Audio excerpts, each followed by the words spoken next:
Bab masjid yang dibina di tengah jalan. Yang hukum masjid yang dibina di tengah jalan tanpa membahayakan orang ramai.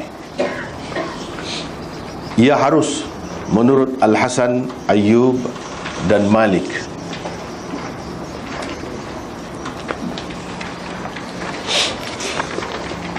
Imam Bukhari dengan sanadnya meriwayatkan daripada Ibni Syihab, katanya Urwah bin Az-Zubair meriwayatkan kepadaku bahawa Aisyah isteri Nabi SAW bercerita, katanya, semenjak aku mengerti, aku tidak mendapati dua ibu bapaku kecuali mereka telah pun beragama Islam, dan tidak berlalu kepada kami suatu hari pun melainkan Rasulullah SAW datang kepada kami pada waktu pagi dan petang.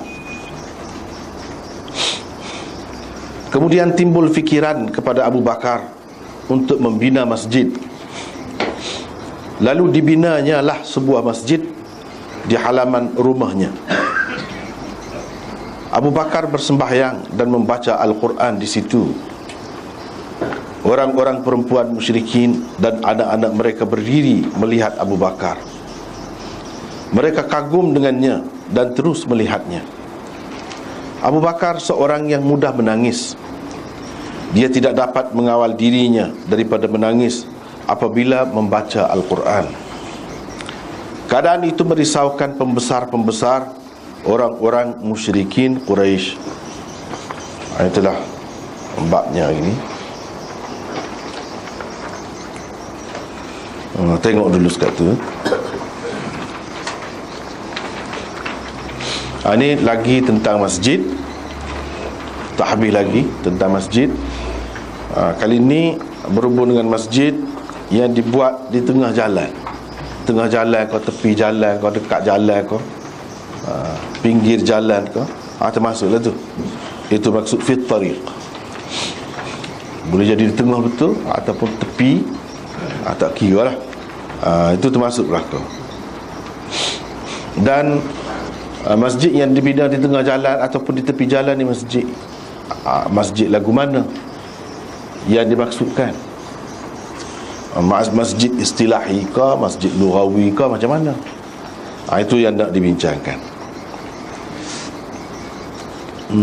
Tapi di sini Imam Bukhari sependapat dengan orang-orang yang disebut dia dalam tajuk tu, iaitu Hasan, yakni Hasan Basri, Ayyub, yakni Ayyub As-Sakhtiyani, dan Malik, yakni Imam Malik. Jadi Imam Bukhari mari pendapat orang ni mengatakan boleh, harus. Bila harus, bila dia mari pendapat orang tu, menunjukkan pendapat dia pun begitu juga. Itu salah satu cara Imam Bukhari dalam buat tajuk. Orang kata tak boleh dia tak sebut. Dia sebut hak kata boleh. Isyarat kepada dia setuju dengan hak tu lah. Dia setuju dengan hak tu. Lagu tu lah cara kita akan jumpa beberapa kali, banyak kali hak jenis lagu ni, cara dia guna. Jadi nak tahu tentang hukum dia tu, apa hukumnya. Kalau kita tengok pendapat pensyarah Sahih Bukhari ni, kita akan dapati ada beberapa maksud Imam Bukhari bagi mereka buat tajuk bab ni. Bapa dia buat bab ni ada beberapa maksudnya, mengikut pensyarah Bukhari. Antara lainnya dia nak menyatakan 5 perkara berikut. 5 perkara. Ada 5 benda. Kalau kita nak tambah lagi pun boleh. Kalau kita nampak kalau kita nampak boleh. Sekarang ni nampak ada tidak disebut di sini rasanya. Kita boleh tambah, iaitu apa masjid yang dimaksudkan oleh Imam Bukhari di sini. Masjid lagu mana yang dimaksudkan? Adakah masjid dengan arti surau, madrasah, atau masjid sengoti? Itu pun boleh jadi dia nak bincang hal tu, nak rayak hal tu. Dan di sini bukan sebenar, bukan masjid sebenar. Tak apalah. Kita tengok dulu beberapa pendapat. Yang pertama, muka surat 537 tu menyatakan hukum membina masjid di tengah, di tepi atau di pinggir jalan. Nak rayak hukum. Yang kedua, menarik perhatian kepada khilaf ulama dalam masalah ini. Ada khilaf ulama dalam masalah ini. Sebab tu dia buat tajuk masjid di tepi, di tengah jalan, tapi tidak memudaratkan orang. Dia buat mari tajuk seperti ni, nak cerita ada khilaf. Sebab tu dia rayak orang ni 3 orang tu kata boleh, mana ada orang lain kata tidak boleh. Yang ketiga, mengisyaratkan kepada pendapat beliau sendiri dan pendapat jumhur ulama tentangnya. Pendapat dia dan pendapat jumhur ulama macam mana dalam masalah ni. Yang keempat, mengemukakan hadis yang menjadi pegangan golongan yang membolehkannya. Orang yang kata boleh tu makna dalil dia. Dia nak ayat tu lah. Jadi hadis di bawah tajuk ni, kalau kita perhati, itu dalil lah. Dalil bagi orang yang kata boleh. Bagi orang yang kata boleh. Yang kelima, mengisyaratkan kepada kedudukan asar-asar yang menjadi pegangan golongan yang berpendapat tidak harus. Orang-orang yang kata tak boleh tu bina masjid di jalan, dia ada juga dalil dia, tapi dalil tu tidak kuat. Dia nak ayat tidak kuat tu lah. Sebab tu dia tak buat mari. Dia tak mari, dia buat mari hak kuat. Jadi kalau bercanggah hak kuat dengan hak tidak kuat, kita kena utamakan hak kuat bagi dia. Bagi dia gitulah. Dan bukan bagi dia tu, maksudnya nak ajar orang lain pun begitu jugalah. Begitu jugalah. Mana kalau ada hadis dhaif, hadis sahih, hak bercanggah, kita nak pakai hak mana? Dia nak ajar kita kena pakailah hak sahih, jangan pakai hak dhaif. Memang ada hak kata tak boleh tu. Tak apalah, dia bincang di sini.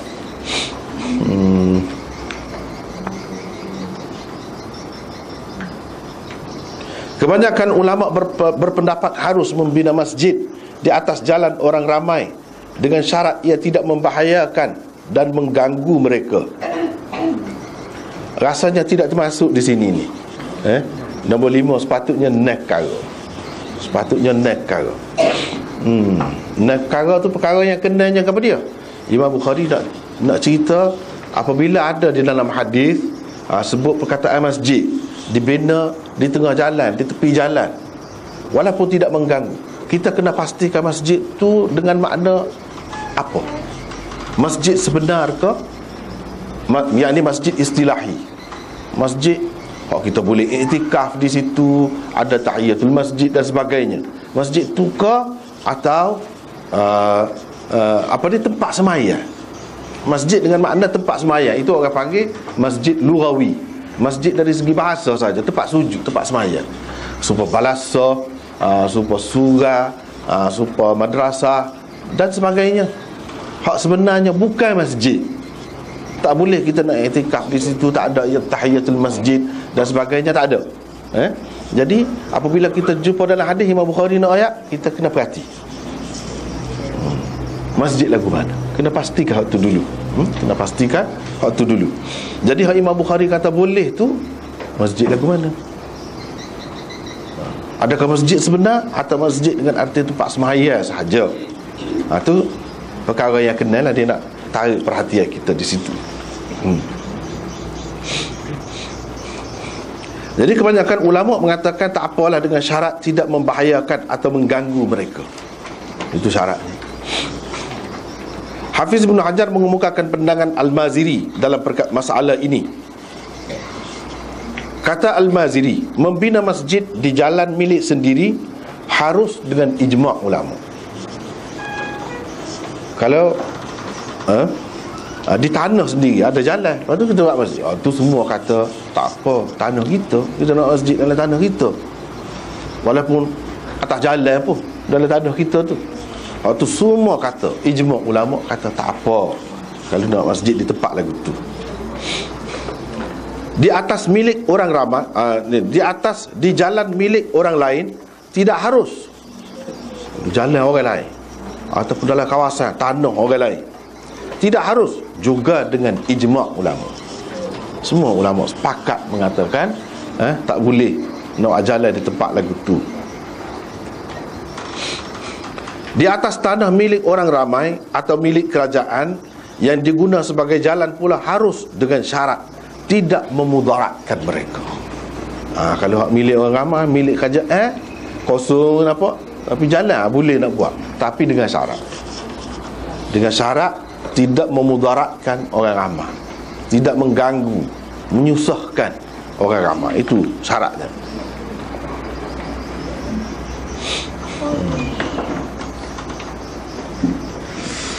Berhubung dengan membina masjid di atas jalan pada tanah milik orang ramai atau milik kerajaan itu sebenarnya masih ada khilaf tentang keharusannya. Memang kata harus, hak jumhur ulama kata, tetapi masih ada khilaf lagi dalam masalah ni. Ada yang kata tak boleh, ada yang kata boleh, ada yang kata boleh dengan syarat dibenarkan oleh pihak pemerintah, kerajaan. Tidak boleh kalau tidak dibenarkan. Ada yang mengatakan boleh kalau dipersetujui oleh semua orang kawasan. Tak boleh kalau orang situ tak setuju. Macam-macam lah. Khilaf tu ada banyak pula. Khilaf tu ada banyak pula.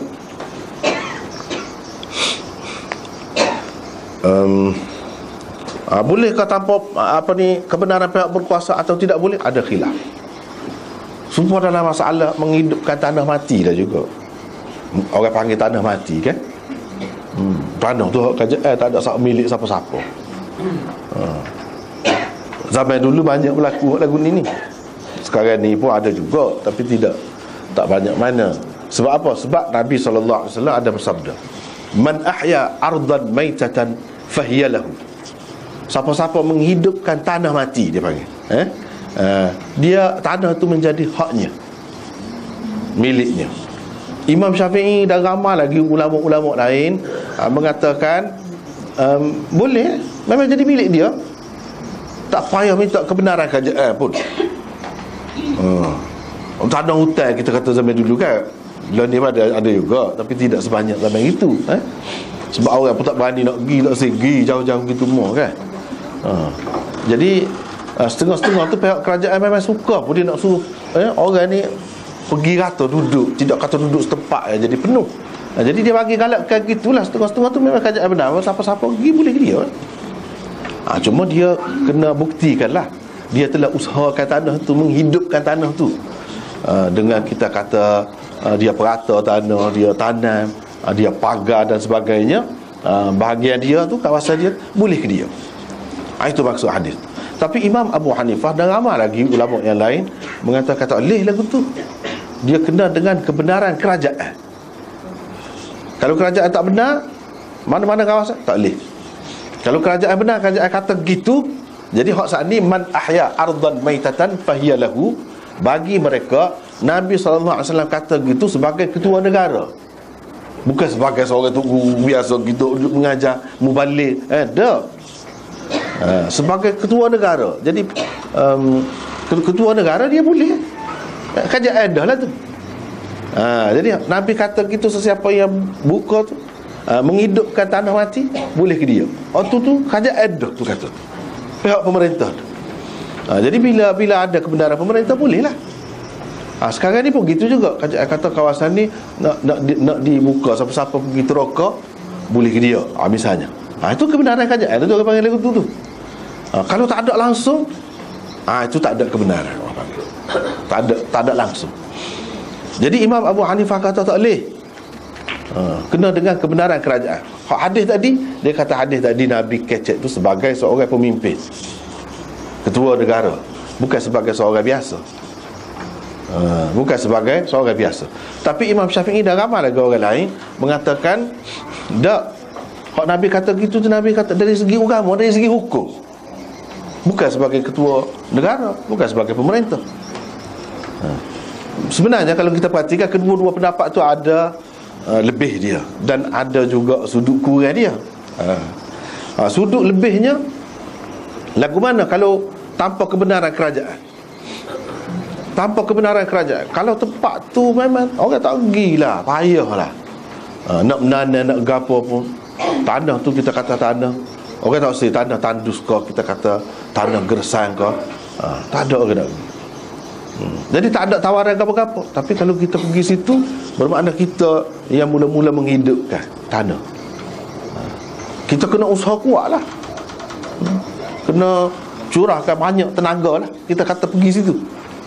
Jadi dengan kita pergi, orang lain pun pergi. Jadi hak tu boleh.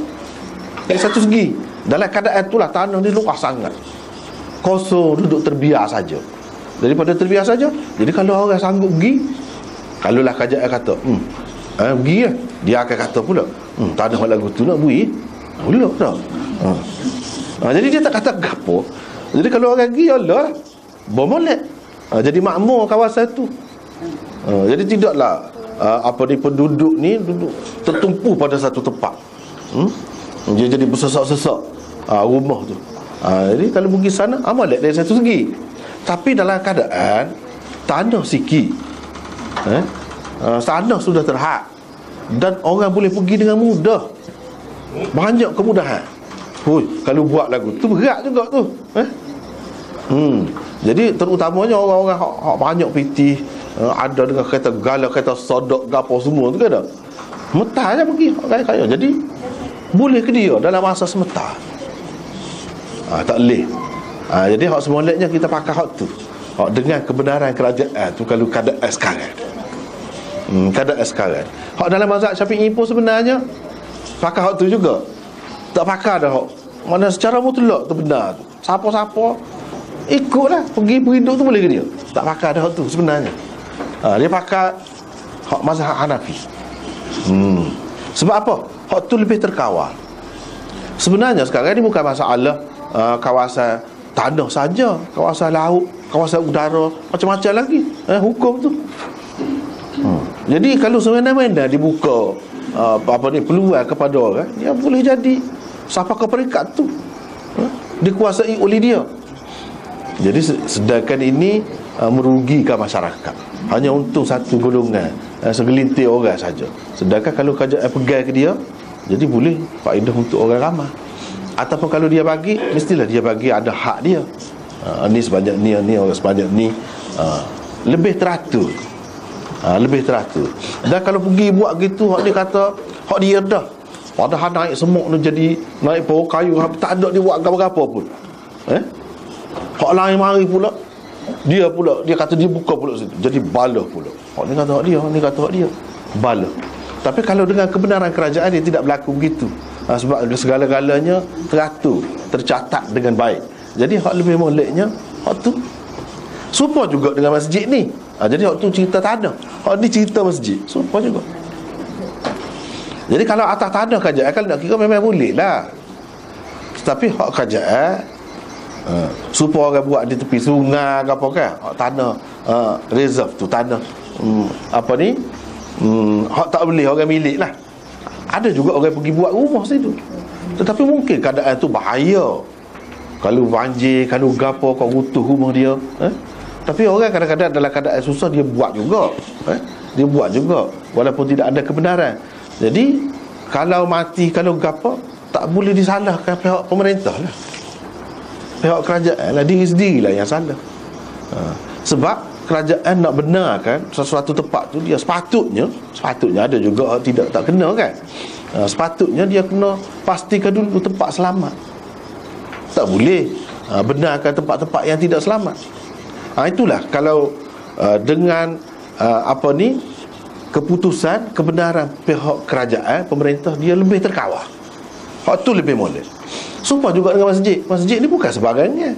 Kalau kita nak buat, kalau buat tengah jalan, masjid ni tak boleh putus mudah-mudah. Lepas tu lagu mana akan datang kalau nak besar, kalau nak gapo, menyusahkan orang, mengganggu orang. Walaupun kita kata masjid tu tempat yang paling mulia sekali, apakah Islam ni akan membenarkan orang sesuka hati dia buat masjid? Ada, tak boleh lagu tu. Inilah yang nak dibincangkan. Tapi kalau masjid tu dengan makna, sebab tu kita kata tadi yang kena ni tak termasuk di sini. Sepatutnya bubuh solat lagi. Maksud Imam Bukhari. Tapi kalau masjid tu maksudnya ialah tempat sembahyang saja, balasah ke surah ke, itu bersifat sementara. Kita boleh robohkan. Tidak salah, tak dosa. Tapi kalau masjid dosa besar, merobohkan masjid. Macam mana? Kalau bina situ juga kena situ. Tapi masalahnya kan, kalau jalan tu lagu mana? Jalan. Itu bendanya. Jadi kerajaan kena simpan pula satu kerja pula. Kena ambil ruang lain ataupun hak orang lain untuk buat jalan pula. Jadi susah akan datang. Jadi hak semolek je kita, jangan dibuat tempat-tempat lagu tu. Tu ya nak ayatnya. Tepi sungai ke, tempat-tempat yang bahaya. Walaupun kita kata dari segi mudahnya hak moleknya, sebab tak kena bayar. Bukan hak kerajaan. Jadi kalau kerajaan marah, kita boleh kata pula kerajaan ni misalnya jangan ambil kesempatan lagu tu, susah jadi. Kita boleh kata kerajaan tak suka agama, tak suka agama, tak boleh kata lagu tu. Kita tengok juga sebab tu nasabah ke tidak. Asalnya untuk gapo? Tiba-tiba kita pergi buat sesuka hati kita, tak boleh. Kalau nak pun cara yang molek lah, dengan cara minta ke, royak ke dia nak benda lagu ni, dia akan fikirlah tempat yang sesuai. Kalau tidak sesuai, kita bantah. Kita bantah lah, bagi cadangan yang lain. Bukan dengan cara buat sendiri gitu. Tetapi hak kata boleh buat masjid di sini, maksudnya masjid bukan sebenar, bukan masjid istilahi, tetapi masjid hak tempat sembahyang. Balasah kalau kita kata surah ke, hak tu boleh. Jadi hak ulama-ulama kata boleh tu gitulah. Tapi ada juga ulama yang mengatakan memang masjid sungguh boleh. Hak tu kita rasa kurang molek lah pendapat tu. Sebab apa? Dia mungkin menimbulkan banyak perkara yang meresahkan orang, meresahkan pihak kerajaan kemudian hari. Jadi tak boleh lah. Kalau nak buat apa masjid, sekadar tempat sembahyang tadi, tu tak apa. Sebab apa? Dia bila boleh dirobohkan bila-bila masa. Boleh kita pindah tempat lain, tak apa, tak berdosa. Tapi kalau nak jenis kekal ni masjid ni, dia tak boleh lah. Nak kekal ni kena melera sikit lah. Kena melera. Sebab kalau jalan tu tak boleh dibuka dah, sedangkan suatu hari orang nak besar jalan setara tu tak padat. Sebab kita tengok tempat-tempat kita ni mana-mana pun sebenarnya gitulah, jalan kau besar. Jadi alik sana orang dah, mana nak lagu mana. Jadi susah. Apakah kerajaan kena beli pula waktu kena beli pula tanah orang tu untuk buat jalan. Nak roboh masjid tak boleh. Itu masalahnya. Bahkan kita tengok hak Imam Bukhari kata boleh, dan kebanyakan ulama kata boleh tu, dia terbagi kepada dua. Satu, hak kata boleh tu tempat sembahyang saja, hak kata jumhur ulama. Yang kedua, hak kata boleh tu memang masjid. Tetapi hak lebih ramainya maksud masjid di sini tempat sembahyang. Dan maksud Imam Bukhari pun nampak gitu. Sebab apa? Kalau kita tengok cerita dia mari ni Masjid Abu Bakar ni, dia buat ni mana? Hak kata Abu Bakar buat masjid di halaman rumah dia. Ketika di mana? Ketika di Mekah. Ketika di Mekah. Lepas tu bila Abu Bakar berhijrah ke, pergi tinggal lama, apa jadi? Kan orang roboh, orang tak ada milik jadi milik orang lain, tak ada lah, jadi berubah jadi lagu lain. Ini menunjukkan bahawa masjid tu bukan masjid sebenar. Kalau masjid sebenar, tak boleh dibuat gitu. Tak boleh. Ni tak ada masjid tu. Menunjukkan masjid tu sekadar tempat sembahyang. Tapi pada masa tu tempat sembahyang yang khusus lagu tu pun dia panggil masjid dah. Kita sudah bincang banyak dah tentang masjid ni kan. Dia ada dua tu semua. Ada masjid sungguh, masjid pada nama, yang ni tempat sembahyang. Daripada dulu lagi bincang ada benda tu. Jadi di sini pun hak maksud Masjid Abu Bakar ni masjid hak lagu tu, bukan masjid sebenar yang tidak boleh diubah, tidak boleh dipindah. Apalagi hukum masjid tu dia berkembang. Pada masa tu banyak lagi kelonggarannya. Tidak ada ketetapan. Sebab yang memerintah bukan orang Islam pun di Mekah tu. Yang memerintahnya. Jadi sepatutnya hak dikatakan masjid di sini ialah masjid lughawi. Orang panggil masjid dari segi bahasa, yang ni tempat sembahyang. Itu saja. Itu pun Sama ada kita kata masjid sebenar atau masjid tidak sebenar, dengan syarat tidak memudaratkan, menyusahkan orang ramai. Kalau memudaratkan, tak boleh. Sebab memang sudah jadi dasar Islam dah, prinsip hukum Islam, iaitu benda yang memudaratkan diri sendiri atau orang, tak boleh. Kita tak boleh buat. Tidak memudaratkan kita pun. Tapi kalau memudaratkan orang lain, tak boleh. Apalagi kalau memudaratkan kita dan memudaratkan orang lain. Memudaratkan tu sama ada di dunia atau di akhirat, tak kira. Mudarat tu bahaya lah. Bahaya, membahayakan kita, tak molek akibatnya. Tak kira. Misalnya kita kata, banyaklah contohnya. Ini termasuk di bawah kaedah orang panggil, kalau dalam qawaid fiqh orang panggil kaedah, dia adalah beberapa kaedah, 5 kaedah besar. Ini salah satu daripada hak 5, iaitu ad-dararu yuzalu. Pendek lah, 2 patah, tapi dalam tu masuk segala hukum. Kemudaratan mesti dihilangkan, tidak boleh dibiarkan. Itu je. Benda hak bahaya, hak tak molek ni tak boleh elak. Tu kaedah Islam. Gapo-gapo pun ikutlah. Kita sakit, boleh elak? Tak boleh. Kemudaratan mesti dihilangkan. Pegang kaedah tu. Kaedah tu puncanya mari mana? Hadis Nabi. Hadis Nabi tu puncanya mari mana? Dari Quran. Situlah. Dalam hadis dia sebut la darara wa la dirara. Tu asas dia. Dalam setengah-setengah riwayat la darara wa la dirara fil Islam. Ada tambahan begitu. Tidak ada tidak boleh lah.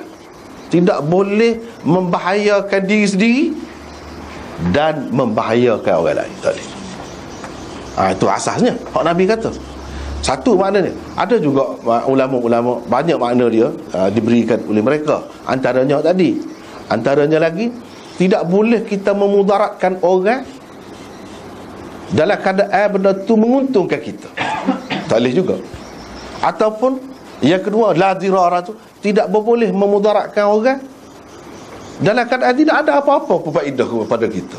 Tak boleh berlaku. Kalau ada faedah kepada kita pun tak boleh, tak ada faedah pun tak boleh. Membahayakan orang, merugikan orang, buat tidak baik kepada orang ni, ada untung kita, kalau tak ada untung kau tak boleh. Tak boleh. Kita menego kan, nak berjatuhkan orang tu, ada faedah untuk kita, jadi tak ada saingan misalnya, tak boleh. Tak boleh lagu tu. Itulah maksud la darara wa la dirara tu. Kalau sudah Islam, kena faham tu. Tak boleh. Ataupun kalau jatuh dia tak ada apa-apa pun, kita tak menego pun, tak ada kepentingan apa kita, tak boleh juga. Jadi ini masuk dalam kaedah tu. Banyaklah masuk bawah ni. Kalau kita sakit misalnya, boleh ke kita nak elak? Tak boleh. Sebab apa? Kaedah tadilah la darara wa la dirara. Tak boleh membahayakan diri kita dan membahayakan orang. Tak boleh. Merugikan kita, merugikan orang, tak boleh. Tak kena cara lagu tu. Kalau merugikan, membahayakan, memudaratkan, tak boleh. Jadi kita kena buat ke dia. Dah ad-dararu yuzalu, kena berubah. Itu caranya. Kemudaratan mesti dihilangkan, tidak boleh dibiarkan. Sebab apa? Kadang-kadang kemudaratan yang sedikit, dia akan melarat. Dia akan melarat. Itu kaedah besar tu. Dalam kehidupan umat Islam ni hampir semua ada tu. Ikut rakyat ke apa pun ada belakang tu. Semayang, apa Yesus semayang, apa yang kena semayang tak? Mudarat dah tu. Masuk neraka, tak mudarat. Nak suruh tak ada mudarat tu, jangan tinggal amal ya. Misalnya kan banyak benar contoh lagu tu. Hak sakit, semayang, itu berkait dengan akhirat. Walaupun dalam dunia kita tak ada nampak gapo kesan dia, tapi mudarat dia kemudian hari kena jaga juga. Jangan kira jaga kemudarat tahap dunia saja, akhirat pun kena ambil kira juga. Sebab itulah dalam Islam dia ada orang panggil hak syuf'ah. Mungkin dalam peraturan kita tidak ada. Itulah kelebihan undang-undang Islam. Kadang-kadang orang ni dah tak ngaji, tak tahu. Dia tak tahu dia kelebihan undang-undang Islam. Dia merasa lebih undang-undang orang putih, undang-undang orang kafir. Dia tak tahu. Jadi hak dia tahunya kau dia. Hak dia tahunya dari segi nak kerak tangan tu jelah. Dia tahu takut je dia dah. Sedangkan banyak hak masyarakat ni dalam Islam ni. Antaranya hak syuf'ah. Apa dia syuf'ah? Syuf'ah ada dua macam. Satu syuf'ah syarikat. Yang kedua syuf'ah jiwar orang panggil. Kalau syuf'ah syarikat, katakanlah beberapa orang kongsi tanah. Kongsi tanah, dia beli secara kongsi lah. Beli tanah. Salah seorang ahli kongsi tu dia nak jual kepada orang lain, dan dia jual kepada orang lain.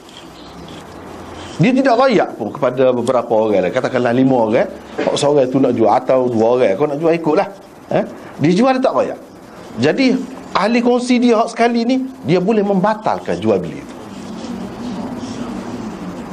Dan dia boleh ambil untuk dia. Apa tak royak ke dia? Dengan harga biasa lah. Supaya mau jual kat orang tu lah. Jadi dia boleh batal dan ambil ke dia. Ambil ke dia dengan bayar jugalah. Dengan bayar supaya dengan dia orang tu jual kat orang tu. Boleh lagu tu. Bermakna dia ada hak, ada keistimewaan. Ahli syarikat tu tidak kata supaya dengan orang lain. Tak. Itu satu perkara. Yang kedua syuf'ah jiwar. Jiwar ni kerana berjiran saja. Bukan kita kongsi pun. Katakanlah rumah kita sebelah rumah dia, kita tidak kongsi pun. Dia beli sendiri, kita beli sendiri. Terutamanya macam sekarang ni kan, dekat-dekat rumah kan. Dekat-dekat rumah. Jadi dia jual. Adalah orang beli. Orang beli itu tak tahu lagi orang lagu mana. Kita jiran ini boleh batalkan jual beli itu. Dan kita beli. Ataupun kita, kalau tidak beli pun kita royak ke orang lain lah, sesuai dengan kita. Dan kalau kita ahli ibadat, kita ni orang yang jenis Melayu, duk main gedung-gedai sebelah ni, jadi kerja lah gitu. Susah. Jiran. Ataupun kita ni orang biasa, lepas tu mari dengan perak anjing, dengan gapo kan, tak takut budak-budak. Tak kena gayanya kekoh kan. Lagu mana? Jadi itu hak kita, jiran tu. Sebab kalau tidak, boleh jadi terganggu lah kita. Tengok hak tu, hak syafa'ah. Apa hak syafa'ah ni boleh? Padahal manusia tu kan, dia bebas terhadap harta dia, ikut dia nak jual ke siapa pun. Pasal di situ ada darar, bahaya, kemudaratan kepada jiran tadi, kepada ahli kongsi dan sebagainya. Ahli kongsi tu kalau orang lain bagi kongsi, kita kata hak tadi, kongsi tadi, hak tu jenis payah basuh lah, payah kira, susah juga. Jadi baik kita tentu hak sama-sama kita pahedok sekepala orang kata. Itu sebab dia boleh batal. Sebab ada kepentingan dia tu, kepentingan dia tu terancam di situ. Jadi mengikut kaedah Islam, ad-darar yuzalu, la darar wala dirara fil Islam. Dalam Islam tak ada bahaya untuk diri sendiri, mudarat untuk diri sendiri, bahaya kepada orang lain, mudarat untuk orang lain pun tak ada. Tak boleh buat kerja lagu tu. Macam tadi, dia telah membahayakan, memudaratkan jiran dia. Jadi kepentingan jiran dia boleh jadi dia nak. Kalau dia nak dekat tu lebih baiknya daripada jauh, dia tak safe. Jadi ada kena melera dia hak jiran itu. Jadi banyaklah hak lain-lain sekarang ni. Kalau kita nak pada kerajaan, kepada pemerintah, apa kaedah tu juga, ad-darar yuzalu. Tengoklah kalau kerajaan kan, masa peralihan jatuh satu-satu kerajaan tu, nak naik kerajaan hak baru tu kan tak, segala hak duduk dalam J tu, banduan gapo lari kan. Lepas tu kecurian berlaku gitu kan, ucap kacir jadi huru-hara. Pasal apa? Tak ada pemerintah. Polis pun sibuk pada masa tu, askar pun sibuk. Tak ada nak cara hak lagu ni. Lepas tu hak kata kena J, kena gapo ni, kerajaan dulu boleh jadi kerajaan lain naik, tak ada gapo pun hak tu jadi hero pula. Bahkan nah. Jadi apa nak salah macam-macam tindakan boleh berlaku. Jadi dengan ada kerajaan, bila ada kerajaan, dia kawal. Dia ada mahkamah, dia ada polis, dia ada gapo, dia boleh jaga keselamatan. Jadi kalau tak ada kerajaan kan, mudarat, ad-darar yuzalu. Kaedah tu juga. Pergilah ke mana? Pergi ke mana? Walaupun semaya apa kita kata. Semaya tu kalau tak semaya mudarat tu. Kalau dalam dunia walaupun kita tak berasa pun, tak nampak pun, akhirat tentu dah mudarat. Jadi kalau mudarat tu tak kira dunia akhirat, kena jaga, kena lari, kena hindarkan. Tu bendanya. Jadi mudarat ni besar lah. Jadi cerita di sini hak kata sebab apa tu buat masjid tu boleh kalau tidak memudaratkan. Tu kaedah besar. Semua perkara masuk dalam kaedah tu. Kalau kita pinjam barang orang pun kita kena ganti. Kalau tidak ganti hak seumpama tu, kalau jai kita kata hilang kau gapo kau kita pinjam, kena ganti jai jenama tu lah. Kalau tidak pun rega dia, bagi rega dia. Kalau tidak darar lah tu. Bahaya, mudarat kepada orang tu. Dah lah boleh pinjam, kita nak baik, lepas tu dia pun tak bayar, tak acak, tak buat agam satu, kita yang rugi menanggung. Jadi kena adalah timbang rasa, fikir kebaikan orang buat tu. Jadi kalau pinjam kena bayar, kalau rosak kena bayar, kena ganti. Begitu caranya. Sebab apa? Sebab itu darar, mudarat kepada dia. Kalau dia, walaupun ada kemungkinan kalau dia guna sendiri pun boleh jadi juga hilang, rosak, boleh jadi. Tapi boleh jadi saja, tak pasti. Hak ni tertunda pergi ni, hilang motor dia. Curi, curi kau orang, jadi pinjam. Jadi kena jaga benda tu semua tu. Kecuali kalau tuan dia kata tak payahlah, tak apalah. Gapo-gapo kalau dengan persetujuan tak apa selalu. Hak tak boleh ni kalau mengikut hak asal. Hak asalnya kalau selagi dia tidak benar, dia tak suka, tak boleh. Itulah. Dan banyak lagi lah contoh-contoh yang lain. Hak ni termasuk salah satunya. Apa yang kata dengan syarat tidak memudaratkan. Kalau memudaratkan, masjid sebenar kau lagilah tak boleh. Moga dia payah nak itu. Tak boleh nak roboh tak tu kali. Kalau masjid tidak sebenar pun tak boleh. Tempat semaya pun tak boleh. Kita kata kita nak tempat semaya kan boleh? Tak boleh. Dia kena ada peraturan. Tempat semaya, tempat ibadat pun tak boleh ikut serah gitu.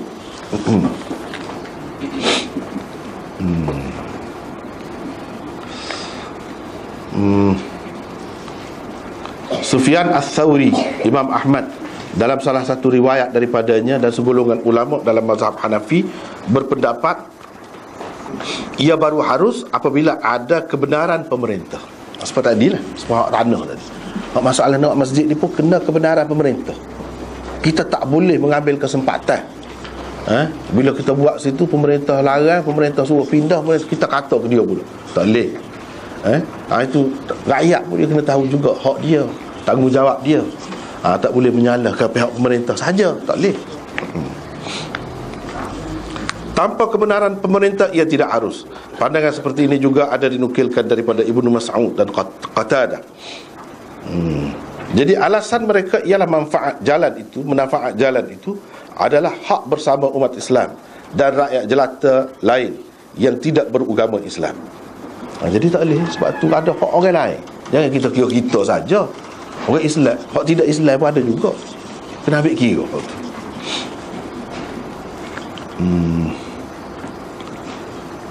Walaupun berkait dengan agama tak boleh lagu tu.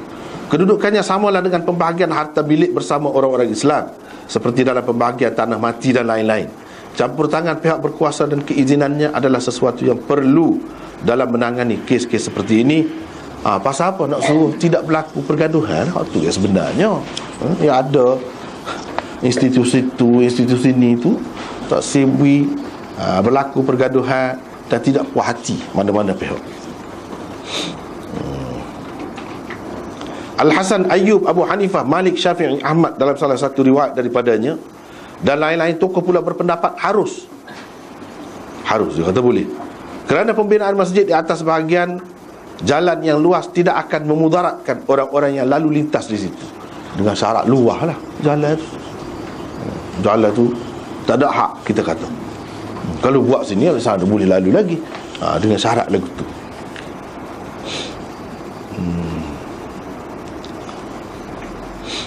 Rabi'ah dan Imam Ahmad dalam riwayat ketiga daripadanya pula.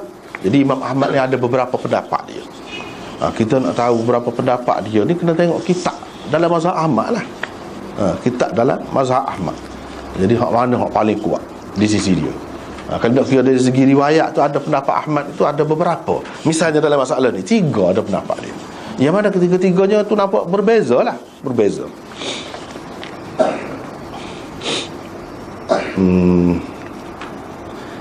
Apa ni berpendapat tidak harus sama sekali membina masjid di atas jalan umum. Kalau kata jalan umum tak boleh. Luah kau sepik kau tak boleh. Masjid yang dibina di atas jalan umum boleh dirobohkan oleh pihak pemerintah. Kalau roboh tidak salah pemerintah. Kalau nak kira robohkan masjid ni besar dosanya. Tapi ini kepentingan orang ramai lebih besar lagi. Kalau dibuat di tempat lagu tu tak boleh turut air, susah kemudian. Jadi boleh kerajaan merobohkan masjid yang seperti itu. Dan tidak boleh kita bersembahyang di dalamnya. Tak boleh sembahyang. Kalau sembahyang pun tak ada pahala. Kata dia boleh. Sebab kena jaga hak orang ramai. Al-Jawzajani, iaitu Abu Ishaq Ibrahim bin Yaqub Al-Hafiz, mengharuskan pembinaan masjid di atas jalan umum dengan syarat jalan itu masih tinggal 7 hasta luasnya. Lepas pada kita buat tu, kata dia, masjid tu ada lagi 7 hasta jalan, baru boleh. Kalau tak boleh setara tu, tak tinggal setara tu jalan, tak boleh, kata dia. Itu pendapat dia. Dia pegang dengan riwayat Ibnu Abbas bahawa Nabi SAW bersabda, "Idza ikhtalaftum fit tariq faj'aluhu 7 adhra." Bermaksud jika kamu berbeza pendapat tentang jalan, maka kamu berikanlah untuknya seluas 7 hasta. Nabi kata. Jadi dia kaitkan hak ni dengan tapak masjid tu dengan jalan.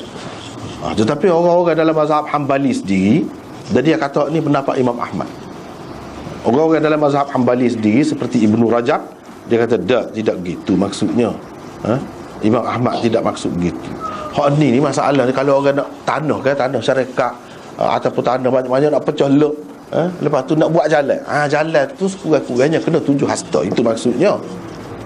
Bukan buat masjid tinggal 7 hasta. Tidak kena mengena dengan masjid. Ni waktu tu berkenaan dengan tanah kongsi ke ataupun nak buat jalan ke, sekurang-kurangnya 7 hasta. Itu maksud dia. Bukan kata kita mana-mana jalan kita pergi buat, tak apalah masjid, asalkan tinggal 7 hasta. Tidaklah begitu maksudnya. Tak ada orang-orang dalam mazhab tu kata gitu. Tapi Al-Jawzajani orang besar juga, ni orang hebat juga. Tapi dia ada kata gitu, ni salah faham lah. Salah faham boleh berlaku. Dia kata makna hadis ini menurut Imam Ahmad dan tokoh-tokoh dalam mazhabnya ialah jika kamu hendak membuat jalan di atas tanah mati atau tanah yang dimiliki, gitu maksudnya. Di sisi mereka ia tidak berarti harus membuat binaan di atas jalan yang luas sehingga tinggal 7 hasta. Sebab kata tadi lah, bukan gitu maksudnya. Jadi Imam Bukhari dan jumhur ulama berpendapat boleh. Tetapi boleh tu ada perincian. Sebab kata tadi lah, masjid mana. Jadi hak kata jumhur ulama tu ramai apa? Sebenarnya hak ramai tu dia terbagi kepada 2 lagi.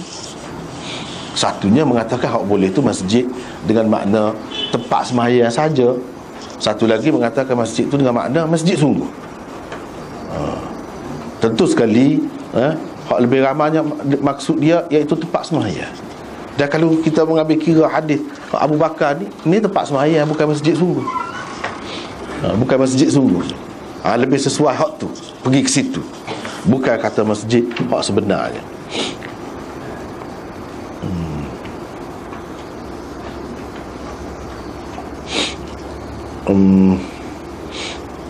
Maulana Rashid Ahmad Al-Gangguhi berpendapat, melalui bab ini Bukhari bermaksud menyatakan bahawa masjid adalah hak orang ramai seperti jalan juga.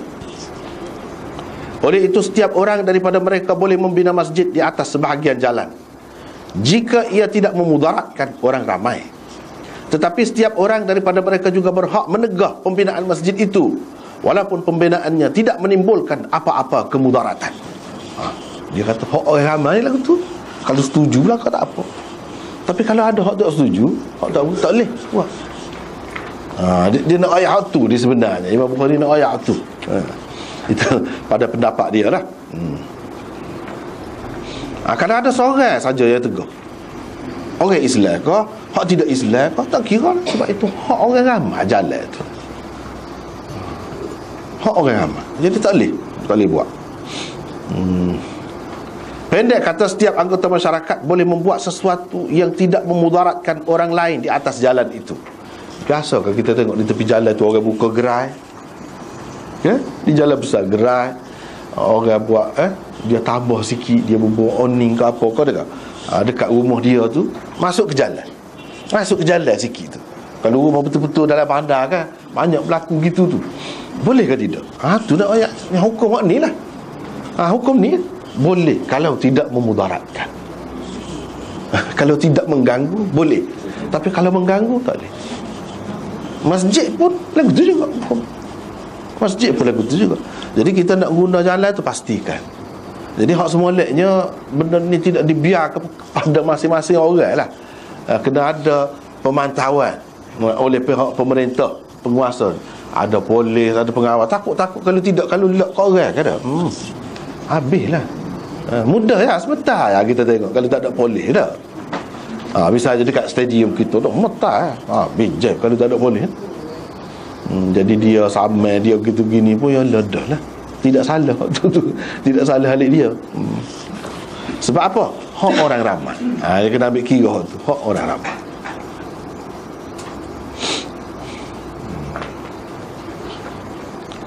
Sama ada ia berfaedah untuk diri sendiri semata-mata atau ada juga faedahnya untuk orang lain. Sebagaimana setiap anggota masyarakat mempunyai hak untuk membuat sesuatu di atas jalan umum, setiap orang daripada mereka juga berhak menegur. Jadi kalau ada tegah ada tak setuju, tak boleh buat. Tak boleh buat. Begitu keadaannya. Jadi ini hak masyarakat. Jalan Islam ni dia ambil kira hak sendiri, hak masyarakat. Lepas tu benda tu mana kuat hak sendiri dengan hak masyarakat. Jadi dia Islam ni bukan hak tengah kan, nak kata serupa dengan apa ni, puak-puak liberal sangat. Tak juga. Jadi serupa dengan komunis, dengan sosialis, jadi hak milik kerajaan belaka pun tak juga. Jadi tengok benda tu. Jadi dalam Islam ni dia bukan masalah harta saja. Benda-benda lain pun dia ambil kira juga. Hak ni lebih hak siapa? Hak orang perseorangan ke hak masyarakat? Sebab itulah ada khilaf dalam masalah menggugurkan anak misalnya kan. Masalah menggugurkan anak. Ada yang kata tak boleh. Walaupun setuju, suami isteri tu setuju, tak boleh. Walaupun tidak ada apa-apa mudarat. Baik untuk dia, dia kata. Katakanlah dia kata baik untuk dia. Seperti Ibnu Hazm dan ramai lagi orang lain mengatakan tak boleh. Sebab apa? Hak masyarakat lebih lagi daripada hak ibu bapa terhadap anak itu. Cuma anak tu melalui dia saja, dia jadi sebab. Sebab apa? Kalau kita tengok pun dari segi logiknya kan, seseorang anak ni memang jadi ibu bapa dia, hak ibu bapa dia lah kita kata, semasa dia kecil ya. Dan dia besar, dia jadi gapo-gapo faedah dia tu untuk ibu bapa dia saja. Ada kalanya tak ada faedah gapo pun ibu bapa tu, dia buat kelik pitih je. Tu yang kena dapat faedahnya. Kerja dia tu tak ada faedah untuk ibu bapa dia. Dan muka dia duduk JPJ kau kita kata dah. Ikutlah gapo-gapo. Jadi lebih ramah siapa dia ambil manfaat? Masyarakat, bahkan manusia seluruhnya. Dengan buah fikiran dia tu, pendapat dia. Ibu bapa mati. Orang ramai masyarakat tu, masyarakat Islam kita kata. Hak tu lebih, hak dia tu lebih lagi.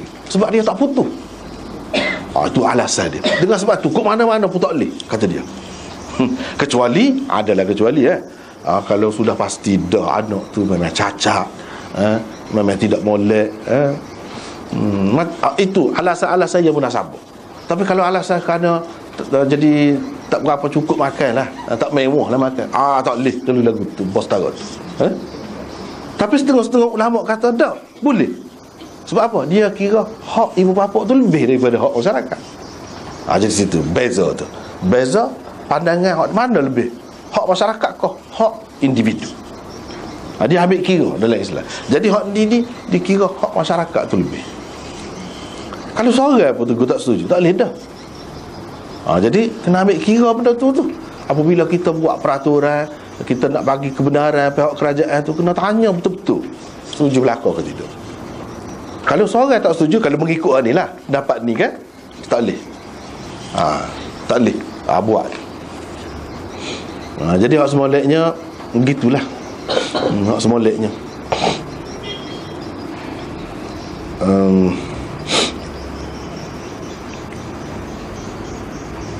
Ini kerana jalan itu adalah hak bersama mereka. Dalil Imam Bukhari dalam masalah ini ialah hadis Aisyah di bawah bab ini. Di dalamnya tersebut Abu Bakar telah membina masjid di halaman rumahnya. Cuba kita perhati ya. Cuba kita perhati. Mana ke ni? Kita ambil terjemahan kemudian timbul fikiran kepada Abu Bakar untuk membina masjid. Lalu dibinanya lah sebuah masjid. Memang dia sebut fabtana masjidan. Masjid. Cumanya Imam Bukhari seperti mana hak lepas-lepas dia riwayat dah, masjid ni dalam hadis dia ada dua makna. Satu masjid sebenar, satu lagi masjid dengan makna tempat sembahyang. Kita kena tengoklah Abu Bakar ni, hak yang dikatakan masjid tu masjid lagu mana. Hukum i'tikaf, hukum goni-goni tu di Madinah. Banyak perkara lah di Madinah. Jadi ada kau orang pergi i'tikaf, banyak perkara longgar lagi. Kita tak boleh nak buat pegangan mana ni untuk membuktikan ini masjid sebenar. Sebab tak ada kawalan, tak ada jaga, lepas tu tinggal gitu saja, kemudian jadi gapo. Kalaulah tempat tu tak boleh dipindah, bila jadi masjid, bila Nabi mereka tu yang sepatutnya ubah belakang lah, buat mula masjid, jadikan masjid, bangunkan masjid situ. Sebab tapak masjid. Tapi tidak begitu keadaannya. Ini lebih menunjukkan bahawa masjid yang disebut di sini ialah masjid dari segi lughah, dengan makna tempat. Masjid tu makna dia tempat sujud. Tempat sujud. Tempat sujud tu maksudnya tempat sembahyang lah. Masjid. Sajadah yasjudu. Kalau orang mengaji ilmu sarah, bahasa Arab, dia sepatutnya isim makan dia tu masjid. Tapi tak ada orang sebut masjid kan. Kalau mengikut kaedahnya gitu. Tetapi ini termasuk dalam hak kecuali, yang dikecualikan. Walaupun mengikut kaedahnya kena kata masjid, tetapi lebih kuat dia lebih digunakan masjid. Jadi sebab tu dikecualikan. Sebab mengikut kaedahnya, kalau orang belajar lah, kita royak ni, kalau orang belajar dia akan nampak selalu. Dia mana-mana, kalau ain fi'il tu bagi datang, ain fi'il mudhari, bagi datang atau bagi depan, zarah makan dengan zarah zaman dia bagi datang. Gitu kaedah dia. Jadi hak ni ain fi'il dia tu sajadah yasjudu, jin tu bagi depan. Jadi sepatutnya masjid lah. Lepas tu masjid ada beberapa perkataan yang dikecualikan daripada kaedah tu. Termasuklah masjid. Termasuklah. Kalau mengikut kaedah asal gitu. Jadi masjid makna tempat sujud. Tempat sujud, tempat sembahyang. Tempat sembahyang. Walaupun begitu ada seperti kita kata tadi lah, khilaf tu ada yang mengatakan masjid sungguh. Tapi kalau kita kata dia nak buat dalil dengan hadis Abu Bakar ni, Abu Bakar tak berapa kemah tu situ. Sebab hak masjid Abu Bakar dia bina tu tidaklah dalam ta'rif masjid sebenar. Tidak sampai ke peringkat tu. Maka hak lebih baiknya kita kata masjid di sini ialah masjid dengan makna balasah, surah, tempat sembahyang. Jadi dia buat di halaman rumah dia. Dan hak ni bila-bila masa, bila perlu boleh dirobohkan, boleh dipindah. Tak ada apa-apa kalau lagu tu. Sebab tu hak lebih senang kalau kita nak buat tempat-tempat tadi, tempat-tempat yang tidak sesuai, kita buat balasah saja. Jangan dibuat masjid. Jangan dibuat masjid. Kecuali kita sudah putus dah, molek dah, gapo cukup. Sebab tu di tempat kita ni dia baguslah, dengan ada majlis agama Islam gapo kan, dia ada peraturan dia tu, kena masjid, kena panggil orang-orang dia pergi tengok kiblat gapo semua betul. Lepas tu tengok orang ni nak boleh keluluh tu payah juga. Payah juga. Betul lagu tu, walaupun nampak payah pun kebaikan jangka panjang. Jangka panjang tu kita ambil kira itulah. Kalau kita tengok disebut di sini masjid Abu Bakar tu bersifat sementara sebenarnya. Hak bersifat sementara tu tidak masjid sebenar. Tapi orang yang pegang kata memang masjid sebenar, dia pegang atas perkataan masjid tu. Dia tidak kata musalla. Musalla. Sebab masa Nabi ada dah guna musalla tu. Perkataan musalla. bukan dengan makna masjid. Musalla tu tempat semaya raya, tempat semaya orang mati, mayat, tempat semaya minta hujan dan sebagainya. Itu di musalla dia buat. Dia tidak buat di masjid. Gitulah.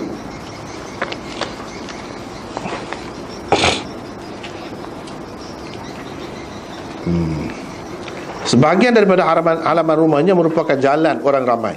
Rasulullah SAW mengetahui semua itu kerana baginda tiap-tiap hari pergi ke rumah Abu Bakar, menurut hadis Aisyah itu. Hadis Aisyah kata tak ada satu hari pun Nabi tak pergi ke rumah dia. Adalah pergi pagi petang. Pergi. Jadi pergi tu dia tahulah Abu Bakar buat. Kalaulah tak boleh buat atas jalan, tentu Nabi tegur dah. Ni tak ada teguran. Bila tak ada, menunjukkan boleh. Sebab Nabi tak akan biarkan dalam keadaan haram duk buat tu tak boleh, haram. Dia tak akan biarkan. Walaupun untuk ibadat pun dia lagilah nak tegur. Lagilah nak tegur sebab orang lain tak boleh tegur. Dah tak tahu. Dia sepatutnya tegur, tak ada tegur. Ini jelas menunjukkan keharusannya. Itulah sebabnya tokoh-tokoh besar seperti Hasan Basri dan lain-lain mengharuskannya. Adapun asar Ali dan Ibnu Umar yang melarang pembinaan masjid di atas jalan umum, maka kedua-duanya adalah tidak sahih. Jadi Imam Bukhari nak ayat itu kata tak boleh buat masjid apa nama pun, masjid sebenar kau, masjid tidak sebenar kau, tak boleh berlaku. Hak tu tidak kuat. Tidak kuat. Tidak sahih riwayat itu. Jadi Imam Bukhari juga bermaksud nak menolak pendapat golongan ni lah, yang mengatakan tak boleh buat tu. Sebenarnya tengok dulu keadaan nak buat tu masjid jenis mana. Kalau balasa musalla ke apa boleh. Lepas tu tidak memudaratkan. Musalla pun tak boleh kalau memudaratkan. Tidak mengganggu. Itu beberapa syarat tu baru boleh.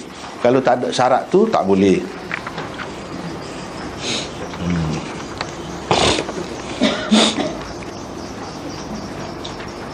Tak apalah.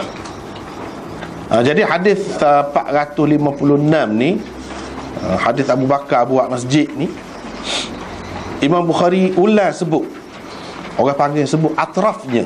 Dalam istilah dia panggil atrafnya pada 8 tempat lain selain di sini. Mana sekali tengok ni 9 tempat Imam Bukhari sebut hadis ni. Cuma panjang ringkas tu adalah beza-beza sikit tu. Tetapi hadis ni lah juga hakikatnya. 8 tempat lain selain daripada di sini. Kalau sekali tengok ni 9 tempat. Itulah sebab dalam Bukhari ni kalau nak kira yang jadi banyak tu dia bulan sebenarnya. Bulan tu sebab ada maksud dia sendirilah. Seperti kita maklum, tajuk-tajuk yang dia buat tu dia simpulkan, dia faham, dia cuba tarik kesimpulan daripada hadis. Jika daripada hadis tu boleh kita tarik sebanyak mungkin kesimpulan ataupun pengajaran, itu lagi baik. Dia nak ajar tu kita sebenarnya. Sebab itu maksud Imam Bukhari. Dia tak apa bulan pun, tapi bulan dengan maksud yang berbeza. Bulan dengan maksud tu lah tak ada dalam Bukhari. Dia janji tu tidak akan ada. Kalau maksud tu lah, kalau lafaz sama pun, maksud lain tak apa. Kalau lafaz sama, maksud pun sama, tak ada. Kalau makna sama, lafaz lain mungkin ada, tapi kebanyakannya tak ada. Dia tidak ulang. Hak ulang tu ulang hadis. Maksud tidak ulang. Maksud dia tidak ulang. Dia nak ayat benda lain-lain, Dia nak ayat benda yang berbeza. Misalnya di bawah babun idza ishtara mata'an aw dabbatan, dan seterusnya, itulah beberapa bab yang disebutkan itu. Di bawah tajuk tu kita boleh tengoklah hadis ni. Boleh tengok hadis. Tak apalah. Antara hak terpanjangnya, hak paling panjang, Bukhari mengemukakannya di bawah bab hijratin Nabi sallallahu alaihi wasallam wa ashabihi. Ini paling panjang. Hadis ni hak paling lengkap, paling panjang. Di situ kita boleh nampaklah banyak hak tidak ada di sini. Itu pentingnya kita tahu mana lagi sebut hadis ni. Itu pentingnya kita tahu. Sebab kita nak letak belakang depan tu dan nak tengok mana paling lengkap. Perlu buat apa ni, begitu hadis ni. Seterusnya, antara pengajaran, panduan dan hukum yang dapat diambil dari hadis ini ialah panduannya. Yang pertama, keharusan membina masjid di atas jalan orang ramai dengan syarat ia tidak membahayakan atau mengganggu mereka. Cuma beza pendapatnya tentang masjid tadilah, sama ada masjid istilahi atau masjid lughawi. Kita mengatakan hak lebih ramainya kata masjid lughawi di sini. Kalau kata masjid itu masjid istilahi, ialah itu pendapat masing-masing, tetapi kurang sesuai kalau nak dijadikan hadis Abu Bakar ni sebagai dalil. Kurang sesuai. Lebih sesuainya kalau masjid yang bersifat sementara, iaitu balasah ke, musalla ke, dan lain-lain. Boleh harus membina masjid. Yang kedua, kelebihan Abu Bakar yang tidak dapat ditandingi. Beliau telah berusaha menyampaikan kitab Allah, Al-Quranul Karim, kepada masyarakat ramai dalam keadaan nyawanya dan nyawa keluarganya terancam. Mana tak ada orang lain. Kalau kita tengok dalam peristiwa hijrah gapo kan, sampai ke peringkat nak bunuh Nabi. Selain daripada nak bunuh Nabi, tawaran ada kalau bunuh Abu Bakar. Dia dua tu. Kalau boleh higap pun salah seorang tak apa. Dua tu dia tak sebut lain. Mana tak nampak dah pada ketika tu peranan dia tu. Peranan dia.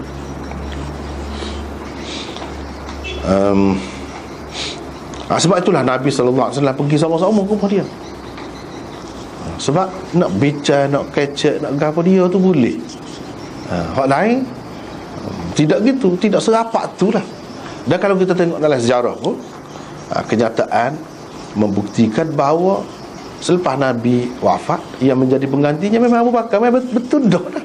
Memang sesuatu. Yang kedua, kelebihan Abu Bakar, tak apa. Yang ketiga, Rasulullah SAW setiap hari, tiap-tiap hari mesti pergi ke rumah Abu Bakar pada waktu pagi dan petang. Ini mengikut cerita Aisyah. Pergi semua, tak miss. Pergi semua. Jadi keadaan ni nampak rapat tu, nampak sangat rapat. Dan kedudukan Abu Bakar tu sangat penting di sisi Nabi SAW. Dan dalam perjuangan, dalam buat kerja ni, seseorangnya perlu ada sahabat hak lagu ni, baru berjaya. Kalau tidak payah juga. Dia kena ada beberapa syarat nak berjaya sesuatu pekerjaan tu, pekerjaan besar. Antaranya sahabat yang setia seperti inilah, yang bijaksana. Yang keempat, Aisyah lahir dalam keluarga Muslim dan dibesarkan oleh kedua ibu bapanya yang Muslim.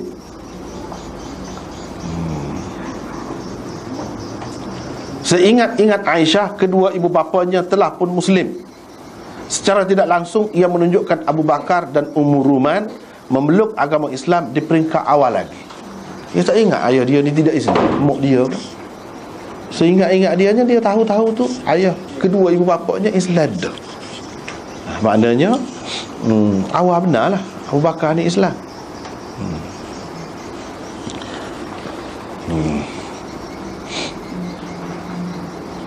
Yang kelima, ketika peristiwa ini berlaku, Aisyah sudah cukup cerdik dan beliau sudah memahami segala apa yang berlaku di sekelilingnya. Riwayat ini merupakan hasil pemerhatian dan pengalaman beliau sendiri. Ia bukan termasuk dalam mursal sahabi. Bukan termasuk dalam mursal sahabi. Bukan Aisyah royak ni, dia dengar ayah dia royak. Dia tak ada pun lagi masa tu. Kalau mengikut riwayat, kebanyakan orang duduk terima ni lah, Aisyah ni menikah dengan Nabi umur 6 tahun, duduk sekali dengan Nabi umur 9 tahun. Maknanya peristiwa ni dia tak ada. Ni tak ada. Ni Abu Bukhari. Tapi sini tidak jelas lagi. Kalau kita tengok dalam bab hijrah tu panjang, jelas benar. Memang dia duduk ada, dia duduk siap makan gapo. Takkan kita kata cerita dia dengar cerita kan. Lepas tu dia kata dia duduk siap makan tu apa je. Kalau kita kata orang-orang kata umur 6 tahun tu, dia kata selepas kenabian tahun yang kelima Aisyah ni lahir. Bermakna dia nak boleh ingat ibu bapa dia tu ketika tahun yang 5 tahun selepas tu. Kita kata gini, kita fikir kita ketika umur kita 5 tahun, kita ingat berapa benda, berapa kan. Tak boleh nak ayat tu. Tanya jawab sendiri. 7 tahun boleh kita raya ada berapa? Tak pasti juga tu. Berapa tak? Berapa tahun? Bermakna kalau kita kata dia ingat ni umur 8 tahun, bermakna pada ketika dekat nak hijrah benar ada Nabi SAW tu, barulah dia benar sabar dia ingat ni cerita ni. Pas cerita ni berlaku bila? Pada tahun yang kelima kenabian. Maknanya dia baru beranak. Ataupun kalau kita kata, sebab Abu Bakar dalam cerita hak panjang tu, dia nak berhijrah pergi ke Habsyah. Cerita tu nak berhijrah pergi ke Habsyah tu tahun yang keempat atau yang kelima kenabian. Bukan yang keempat yang kelima hijrah, dah. Yang keempat atau kelima kenabian. Kalau kita kata dia lahir 5 tahun selepas kenabian, maknanya dia tak ada lagi cerita dia duduk royak, dia duduk siap makanan ke apa. Ada kena sabar dah. Sebab itulah kita kata lebih tepat pendapat orang yang mengatakan Aisyah menikah dengan Nabi ni bersada. Orang kata 9 tahun 9 tahun itu satu kekeliruan. Satu kekeliruan. Ni dalam Bukhari sendiri juga royak ni. Jadi kalau kita nak terima hak tu dalam Bukhari, kena tolak hak ni. Gitulah jadinya. Hak lebih sesuainya hak ni. Dia banyak perkara cerita Aisyah ni kalau nak cerita, sebab musuh banyak kan. Jadi kita kena beringat lah cerita-cerita berkenaan dia tu, kita kena beringat. Jangan mudah-mudah telan. Jangan mudah-mudah telan. Kadang-kadang tu masuk dalam kitab yang besar-besar lah. Jadi orang ramai ni kat rebah, terduduk situ, tak berani lah. Tak berani. Sebab apa? Ni nak tepuh Bukhari, nak tepuh gitu gini. Padahal dia tidak faham. Dalam Bukhari sendiri yang royak sebaliknya tu, misalnya hak ni, dia ingat molek. Ingat molek tu makna awal benar lah. Hak sepatutnya 5 tahun sebelum Nabi tu jadi Nabi, dia itu masa lahir dia. 5 tahun sebelum Nabi tu jadi Nabi. Gitu sepatutnya. Barulah sesuai. Kalau tidak, kalau tahun yang kelima dia duk royak ingat dia baru lahir. Tak siapa ke budak baru lahir umur 5 tahun dan tahun pun tak ingat lagi. Lepas tu dalam cerita Fajar tu dia duduk siap makanan, dia duduk, Nabi nak hijrah dengan kakak dia Asma. Mana orang ni saja, banyak lagi dalil hak lain dalam Bukhari yang menunjukkan tidak, bukan dia lahir pada tahun yang kelima kenabian, bukan, 5 tahun sebelum kenabian. Itu baru betul. 5 tahun sebelum kenabian. Bermakna dia menikah tu dengan Nabi tu akad lah, akad saja. Ketika umur 16 tahun. Duduk sekali dengan Nabi setelah pergi di Madinah 19 tahun. Mana sabar? 19 tahun. Mana sabar? Jadi keliru ni 9 dengan 9. Jatuh so. Satu tu dah. 9 dengan 9. Itu 9 dengan 9. Ni 16 19. Hak benar sabarnya hak tu. Kalau kita tengok dalil banyak lagi. Jadi rasanya kita tidak perlu ulang dah tu, sebab bicara panjang dah. Kalau siapa-siapa nak tengok ada CD ni kan, tanya juru kamera tu, tanya ni nak hak ni, bicara tentang hak ni panjang dah, kita sudah bicara. Dah tak siapa tepat dia molek lagi. Kalau siapa tepat dia molek, kita bicara panjang juga insya-Allah. Cuma sini secara ringkas. Aku mana-mana pun kalau kita perhati di sini, ketika peristiwa ini berlaku, Aisyah sudah cukup cerdik. Dia boleh buat kerja benda-benda gitu. Boleh susuk, boleh simpan rahsia, boleh apa, faham molek. Dah tahu Nabi pergi pagi petang. Macam mana dia nak boleh royak kalau sekiranya dia ni baru lahir? Tak boleh gidah tu. Kalau kita nak kata mu keramat, tidak lagu tu. Biar jelas royak kerana keramat. No. Biar jelas. Jadi kalau tidak, kita kira biasalah. Kita kira biasa. Takut-takut orang kata ini mursal sahabi, dia cerita ayah dia royak ke, kakak dia royak ke. Takut-takut orang kata gitu. Tak. Sebab jelas dia royak, terutama dalam hak panjang. Kalau kita siapa tepat tu tak akan sebut. Cuba perhati sini. Jelas. Lepas tu umur dia tikah dengan Asma berapa tahun? Semua ambil kira belaka. Bila kita ambil kira, semua tak boleh. Kita nak kata umur 9 tahun ni ke, 7 tahun ni ke. Jadi kalau kadang tu orang nak mencaci Nabi, memburukkan Nabi, kata gila nafsu macam, tak boleh lah. Tak boleh. Tapi kalau kita terima hak tu, susah. Kena jawab lah. Kita tak saya jawab betul. Sebab kita pilih hak ni, selesai dah kita dah. Tapi kalau demo nak pilih hak tu, demo jawab lah. Jawablah hak ni semua ni, hadis-hadis ni semua ni. Kena jawab. Kalau tidak, lagu mana?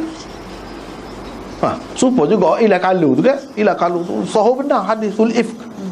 Ilah kalu. Dalam Bukhari juga dua. Sebab tu kita kena perhati. Orang yang mengaji betul dia buat perbanding kan. Benda tu dia tidak lalu gitu saja, terjemah saja tak ada. Kalau kita perhati dalam hadisul ifk jatuh kalung. Kan Nabi tinggal Aisyah duduk cari rata cari kalung dia. Tak jumpa juga. Waktu balik tidur tu Safwan bin Mu'attal mari ambil dia jalan, tak apalah, lambat. Hak sah lagi dalam Bukhari juga. Hilang kalung kita juga cerita dalam perjalanan juga. Tapi Nabi tak tinggal. Duduk sekali pakak cari sahabat-sahabat pun cari tak jumpa. Dan Aisyah royak ke Nabi, kalung dia jatuh. Pakak cari tak jumpa. Bila tak jumpa dah tak jumpa biar lah. Tak jumpa nak kan? Takkanlah kalau ni tak, kita tak bergerak dah berjalan dah. Tinggal. Bila nak tinggal tu akak unta, bangun unta, rupanya duduk bawah unta tu. Kalau. Tengok. Cerita tu kan nampak serupa. Hak benar sabar hak mana? Hak ni hak sebenar. Hak ada kalau bawah unta tu. Sebab hak mana dulu berlaku? Tak ada sebut kalau kita kata hak ada kalau bawah unta tu dulu. Bila berlaku peristiwa yang kedua, tak ada siapa-siapa kecam kata ke Aisyah kau dah mu ni sama dah, sama ada Nabi kau ayah dia kau dah mula jatuh dah hilang dah, bukan main berlaku, habis gagal dah. Ni buat pula ada sebut dah? Tak ada. Atau kalau kita sebut tu dulu ni ke dia dalam hadis hak kata apa tu ada sebut kau mu dulu gitu dah? Tak ada juga. Lepas tu Aisyah ni tengah malam. Kan muda lagi budak tu. Kalau orang tina umur 40 tahun budak tengah padang tu dah. Takut rimau, singa ada berlaku ada. Begitu merasa duk cari kalung kejap apa dah. Tak pernah sabar tu. Tak takut. Lepas tu pergi duduk situ. Relax jendera. Boleh jendera dah. Boleh jendera. Budak tu kalau orang umur 40 tahun tak cedera, tengah jalan ni tinggal. Lepas tu dia merasa tu kita tak tahu berapa hari bulan. Berapa hari bulan. Bukan kita kira bulan ni kan, bulan tengah malam tu dah. Cerah kau yang nampak ni merasa dalam gelap dah. Lepas tu dia pergi buang air mana. Dan bukan merasa kena najis pula dah. Benda tak boleh sabar tu. Banyak perkara. Tapi bila sampai tempat dia kita bicara. Ni tak sampai tempat dia lagi. Secara ringkas baru. Ada ayatnya kita kena tengok dalam Bukhari itu sendiri. Benda lagu mana cerita. Hak sebenarnya hak mana. Lepas tu tak apalah. Banyak lagi lah benda-benda lain yang tak pernah sabahnya. Nabi SAW tak kata berhenti semaya. Lepas tak berhenti semaya dia tanya bini dia duduk mana. Pasal mana Nabi dah. Lepas tu bini dia pula dalam perjalanan tidak mari kota ke? Apa tak payah mari kota ke tidak mari kota? Berhenti ke tidak semaya? Semaya pada ketika tu tak boleh lagi nak jamak. Dalam peristiwa tu tak boleh lagi jamak. Kalau kata jamak, dia mesti berhenti juga. Baik, kalau kata dia tu mari kota, tu hak jerat dia tu mari kota ke? Hak jatuh tu apa tak berhenti semaya?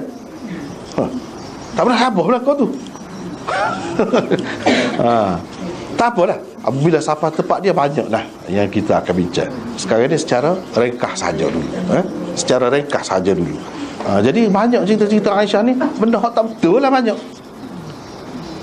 Jadi kita kena tengok banding hak mana hak lebih menasab. Nabi tinggal tak tanya khabar orang. Nabi-nabi ni kedudukan kepada sahabat ni semua raja lah. Dia cek segala-galanya, tanya khabar bini dia makan dengan siapa, dia ada orang lain ramai duduk sekali dengan dia, orang perempuan. Kalau kata duduk kemah suku pun dia tak tahu belakang, senyap pergi. Tak pernah sabar tu. Sikap Nabi dengan sahabat-sahabat, tak cara gitu mau kepada bini dia.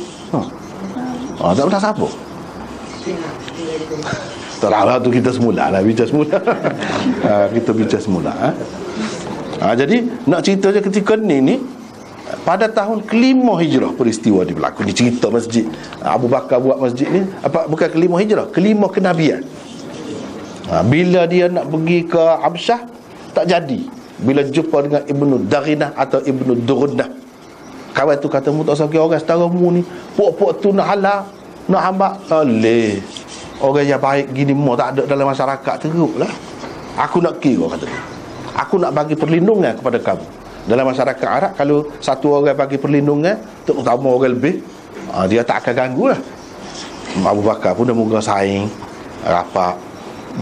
Dan dia kata gini, ikut lah. Tak jadi gini, patah balik kawan tu kira dengan pokok kafir Quraisy tu, terimalah, tapi jangan syarat, janganlah mempengaruhi orang. Dia kata, janganlah mempengaruhi orang kepada agama dia tu. Jadi saya nak Abu Bakar pun fikir mempengaruhi, janji dah tak boleh dah. Apa nak lagu mana? Kita semaya luar dah. Semaya luar rumah tu dia masjid tu. Bila dia semaya tu kat lalu-lalu tu kat pergi dengar. Lemah juga pergi dengar, mula terpengaruh lah. Terutamanya kanak-kanak dan orang perempuan terpengaruh pada masa tu. Ni orang hak suci ya, orang hak lembut hati dia.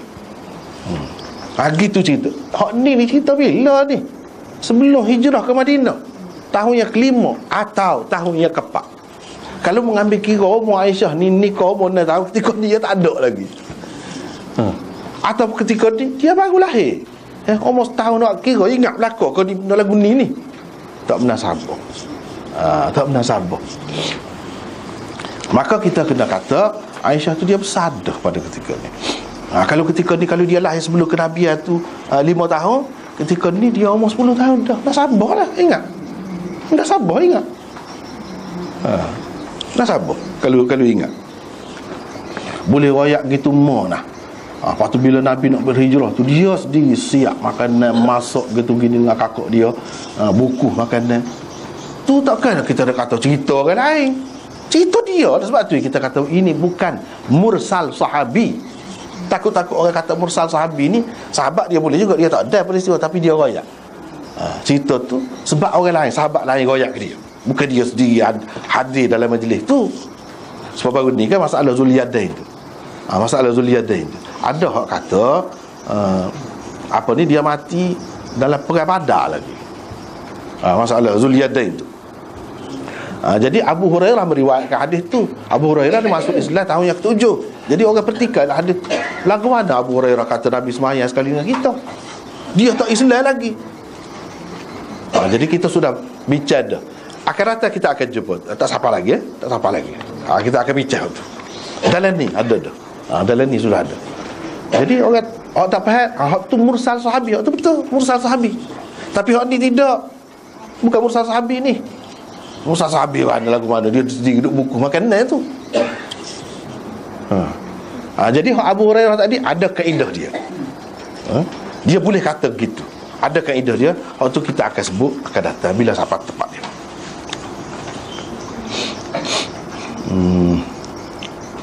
Abu Bakar adalah orang yang mula-mula sekali membina masjid dalam sejarah Islam. Itu kelebihan dia, antara kelebihan. Tak caralah masjid dengan makna super learning kau dengan makna tempat sembahyang saja, tak cara, tapi dia guna perkataan masjid. Dia guna perkataan masjid. Kalau kita pakai dengan makna masjid sebenar, lagilah. Dia orang yang mula-mula. Itu kelebihan Abu Bakar setara tu. Yang ketujuh, Abu Bakar bersembahyang dan membaca Al-Quran di masjid yang dibinanya itu. Dia sembahyang, bila sembahyang baca derah kan? Ketika baca derah tu lah. Lepas tu kalau tidak pun dia duduk depan tu, dia baca Quran. Jadi dakwah dia tak payah kecek kan? Hak tak lehnya berjanji tu pergi kecek dakwah, ajak orang kan. Ni dah dia baca Quran. Tapi pok-pok dia faham. Muka bahasa dia. Muka bahasa dia. Jadi nak mana-mana lalu tu kak.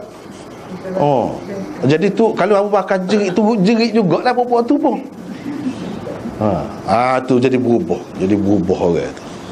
Jadi puak-puak kafir Quraisy ni, lelaki ni takutlah, bimbang lagu mana lagu ni. Susuk panggil semula lah orang penjamin dia tu. Panggil semula tak jadi lagu ni tak. Royak molek lah Abu Bakar tu. Kalau dia nak terus lagu tu, dia tak boleh buat. Tapi dia panggil kawan tu dulu. Sebelum daripada dia bertindak, dia panggil kawan tu. Kawan tu pun pergi jumpa dengan Abu Bakar, royak gini-gini. Lagu tu pun dia waktu tak say juga.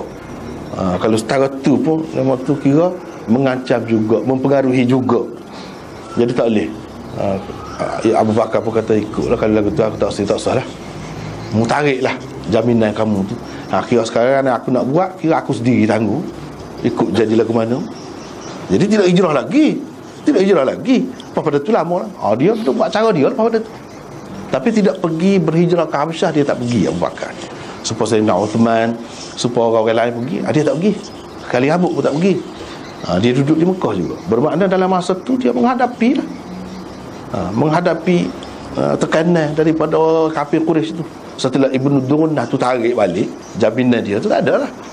Tapi dia terus buat dengan cara dia. Di situlah ramai pula dia mengislamkan orang, terutamanya orang-orang besar kan, orang-orang kaya. Pasal dia orang hebat, Abu Bakar ni, dia boleh mempengaruhi orang-orang dan masuk Islam semakin kuat. Sehingga akhirnya Abu Bakar nak pergi juga hijrah. Nabi kata tak salah, tunggu aku, kata dia. Sampai lagu tu dia tak kata ke sahabat dia orang lain, tunggu aku. Jadi bila Nabi diperintahkan berhijrah ke Madinah, dia rayak ke Abu Bakar nak pergi sekali. Jadi Abu Bakar siap gapo semua. Itu cerita. Tidak supaya orang lain, Nabi tak ajak sekali gitu. Kalau nak hijrah, tak apalah, mana-mana boleh hijrah pergi dulu. Ada pergi dulu lagi ke Madinah tu daripada Rasulullah sendiri pun. Ada. Jadi dia tak larang, tapi Abu Bakar nak pergi larang. Dia kata tunggu dia. Situ kita dapat kedudukan Abu Bakar tu di sisi Rasulullah setara mana. Yang ketujuh, Abu Bakar bersembahyang dan membaca Al-Quran. Dalam itulah, di situ. Yang ke-8, ramai kalangan perempuan musyrikin Quraisy dan kanak-kanak mereka terpesona melihat Abu Bakar di masjidnya. Pada lagu itulah dakwah dengan perbuatan ya. Dakwah dengan perbuatan pada masa itulah. Pada masa itu itulah yang berlaku. Yang ke-9, Abu Bakar seorang yang berhati lembut dan sangat bertakwa kepada Allah. Beliau tidak dapat mengawal dirinya daripada menangis apabila membaca Al-Quran. Itu keadaan Abu Bakar. Jadi kalau kita tengok sini, itulah ceritanya. Anak dia sendiri cerita, dia ni mudah menangis. Sebab apa? Dia faham. Kita tak faham. Waktu dia baca tak tahu ke satu, tapi tak tahu ke satu pun kita boleh pahala. Pahala ada. Baca Quran tak faham ke satu, tak ingat makna pun boleh pahala. Ulama-ulama kata kalau golai tidak hadir makna dia panggil, tidak ingat makna dia, ketika kita baca tak boleh pahala. Quran dengan selawat tak faham pun boleh pahala. Tak ingat pun apa dia makna dia tu tak boleh pahala. Tapi ialah boleh pahala tu suku kan, dari segi faham ni. Nak jerit ni dia kena faham kau tu. Tidak tahu boleh pahala tu jadi jerit kena. Dia kena faham. Jadi Abu Bakar ni mendalam-dalam faham dia. Dan moga orang lain misalnya, janganlah sahabat, idza jaa nasrullahi wal fath, suratul fath, suratul nasr, itu tu suratul fath. Salah lagi suratul nasr. Itulah idza jaa nasrullahi wal fath kan. Tuhan raya kemenangan, pertolongan Tuhan. Apa nak jeritnya? Abu Bakar jerit kan.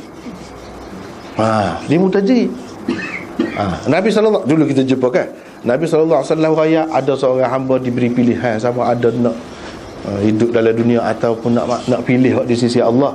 Hamba tu pilih hak di sisi Allah. Jeritlah dia Abu Bakar. Dia faham hak tu Nabi tu, walaupun dia kata seorang hamba. Dan bila kemenangan, benda gapo-gapo ni apabila dia sampai ke kemuncak dia akan turun mula. Habislah cerita dia, habislah peranan dia. Jadi bila turun ayat tu, dah suruh istighfar dia. Isyarat kepada tak lama tu. Sebab tu Abu Bakar jerit. Adalah seorang dua sahabat yang lain ada suka. Apa jerit orang tua tu jerit kata dia dah. Sayyidina Umar pernah tanya. Orang kata pernah tanya orang, apa yang kamu kritiknya? Dia kalau pergi mana-mana Ibnu Abbas dia bawa duduk tepi dia. Ibnu Abbas dia didik, Ibnu Umar didik Ibnu Abbas. Daripada Nabi dia tak ada banyak, tapi apa yang kemah. Kalau Imam Syafi'i ini rujukan utama di kalangan sahabat kat Ibnu Abbas lah. Pasal dia guru dengan Sayyidina Umar. Sayyidina Umar bimbing dia. Jadi orang-orang kata apa ya, Umar ni duk utamakan budak ni, budak muda ni. Orang lain ramai lah, orang tua pengalaman banyak. Dia kata nak tahu nanti. Dia pun baca ayat tu, baca apa maksud, tak boleh royak. Dia kata Ibnu Abbas pun royak, boleh royak selalu. Nabi nak mati tak lama. Tengok, walaupun budak pun ada jaga-jaga lah lagu tu jaga-jaga. Kalau orang tua, saya nak bakar selalu lagu tu. Dia mudah jerit. Mudah jerit. Kalau kita mudah jerit ni orang lemah kan? Jangan kita ingat Abu Bakar ni lemah. Jangan, kuat dia. Kalau dalam benda-benda gini, memang dia lemah. Sayyidina Umar tu pun kerah-kerah dia tu kan. Kalau dia buat salah lah ataupun bercanggah dengan Quran, bila orang baca Quran dia senyap kan. Dia kata lagu mana-mana bila baca Quran dia akan senyap kan. Sebab itu salah satu sifat Sayyidina Umar, dia kata waqafan indal Quran. Dia berhenti selalu kalau orang baca Quran, goyak ke apa ni dalil dalam Quran, dia tak akan kata engkau. Tu Sayyidina Umar. Sayyidina Abu Bakar ni lebih lagi daripada tu. Tapi bukan bermakna dah kata dia ni jerit, suka jerit ni siapa basah janggut apa macam-macam cerita kan. Jangan kita anggap dia lemah. Ketika nak perang dengan puak-puak ni apa ni murtad tu kan, Umar tak setuju mula-mula. Umar tak setuju. Abu Bakar kata dia kalau dia seorang pun dia perang sekali ni, dia akan buat. Dia keras situ. Tidak jerit pula situ kan. Dia keras. Mana dalam pelaksanaan hukum, dalam apa ni nak menjayakan Islam, perjuangan Islam, dia tidak lembut. Dia keras. Semangat dia kuat. Akhir sekali Umar ikut dia. Dalam masalah tu Umar ikut dia. Mana keras dia.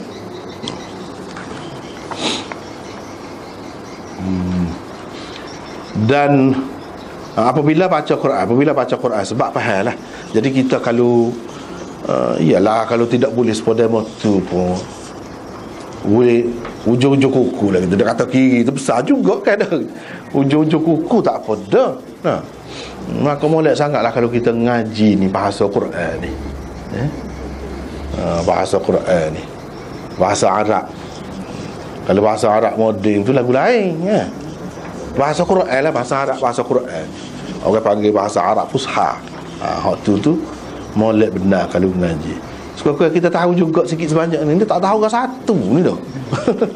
Dengan pun tak tahu, di dalam pun tak tahu dah. Dia bina dah, dia baca Quran di dalam masjid dia tu. Di dalam tu pun tak tahu dah. Gap dia je bahasa Arab. Jadi molek sangat. Itulah.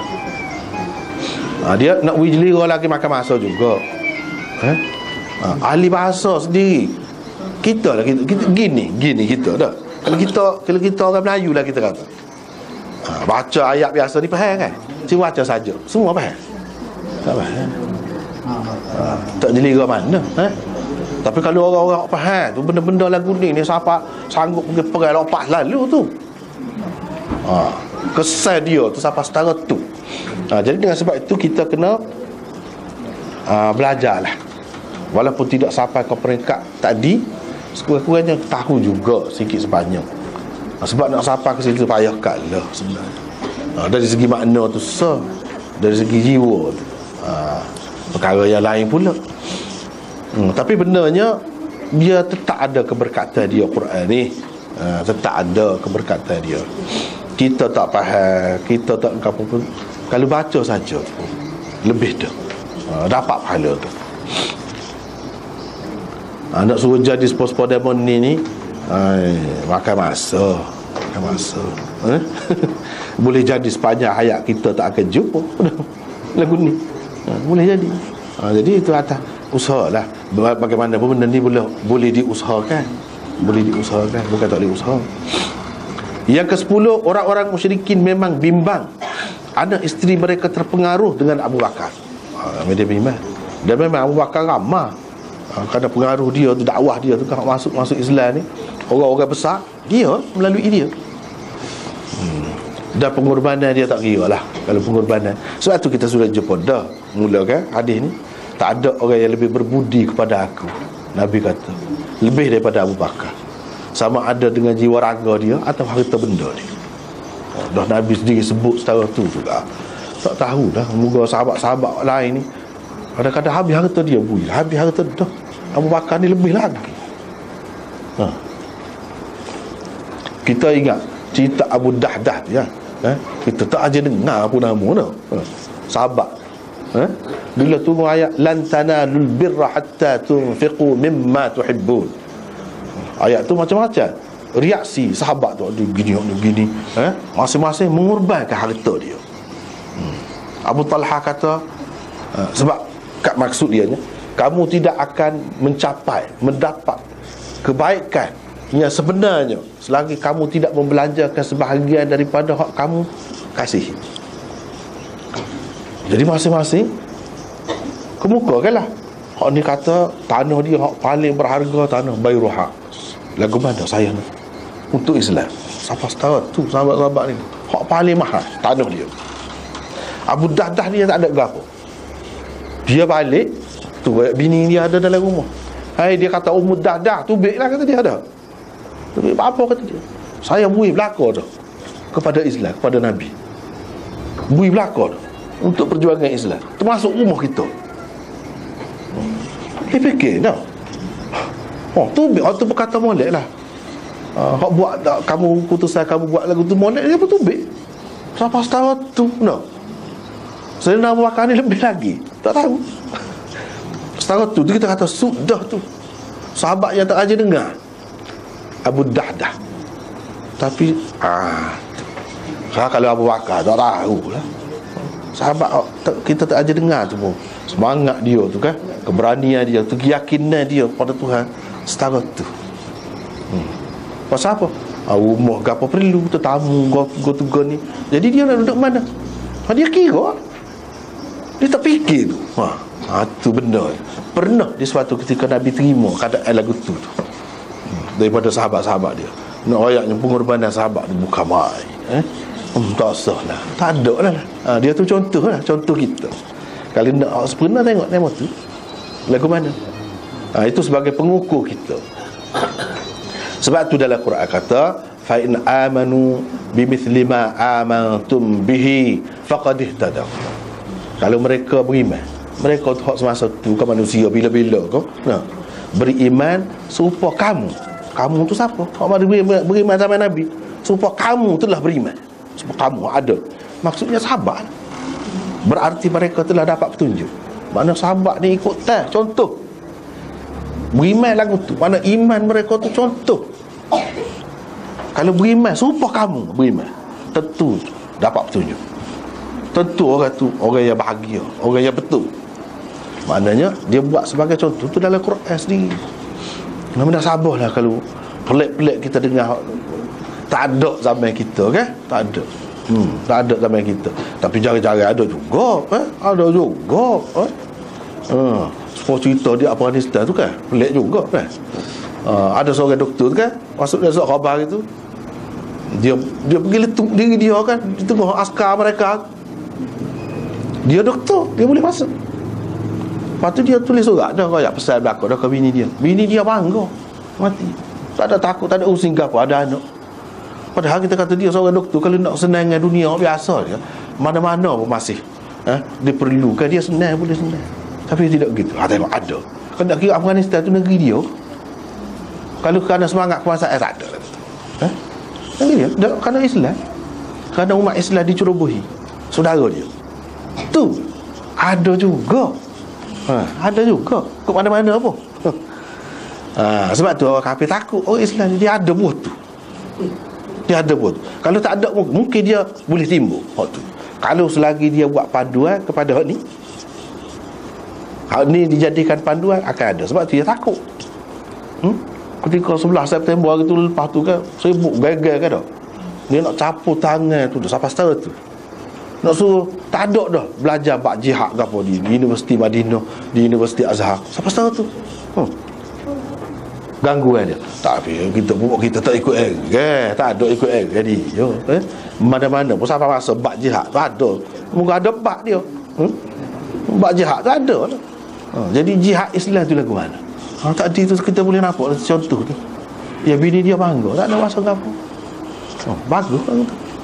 Kalau ada lagi lagu tu boleh. Dia ada anak, tak fikir.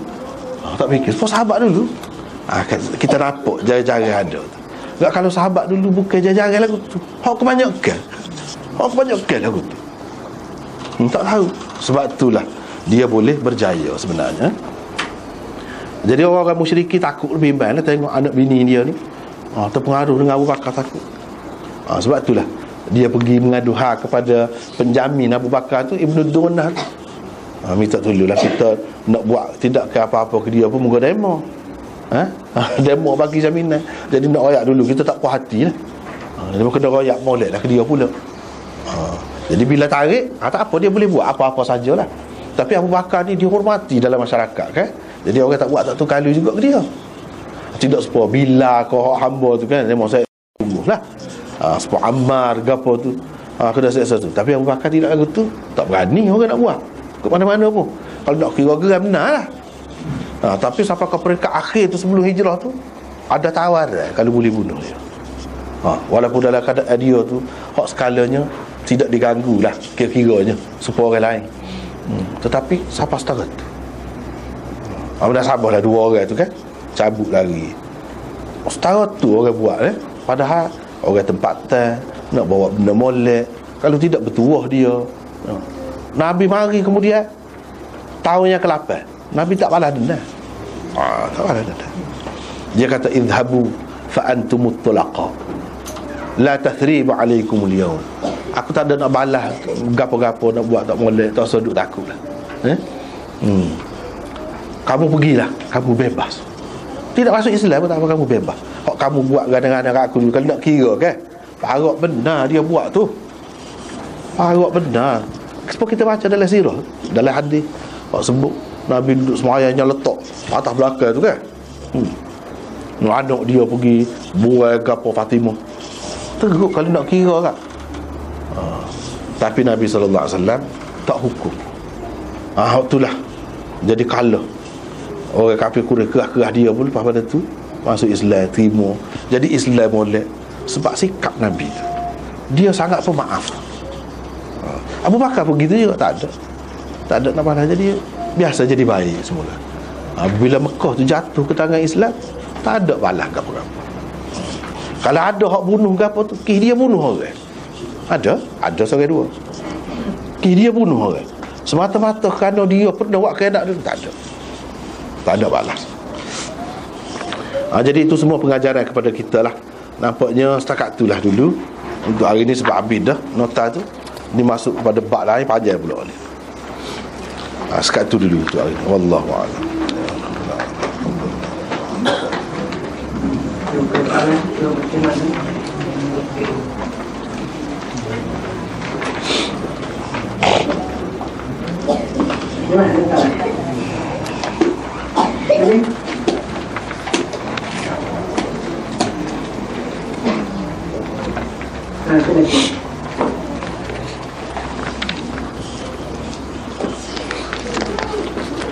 Banyaknya soalan.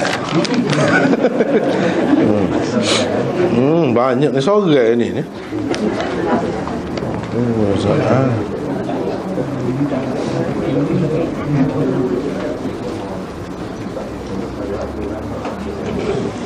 Perbezaan paling utara antara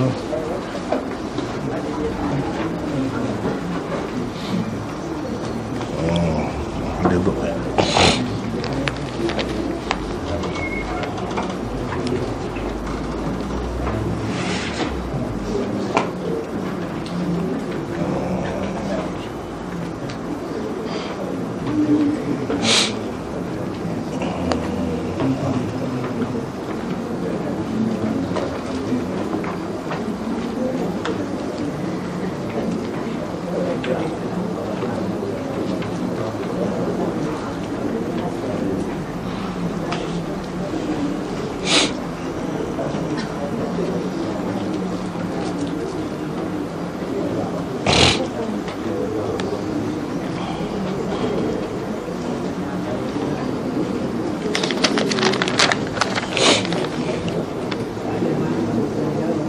12 soalan.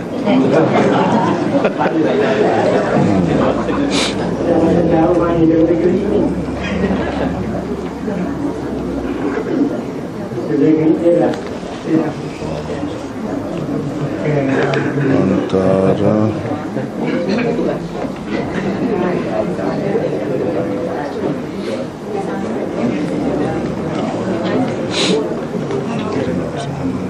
dan Rabi'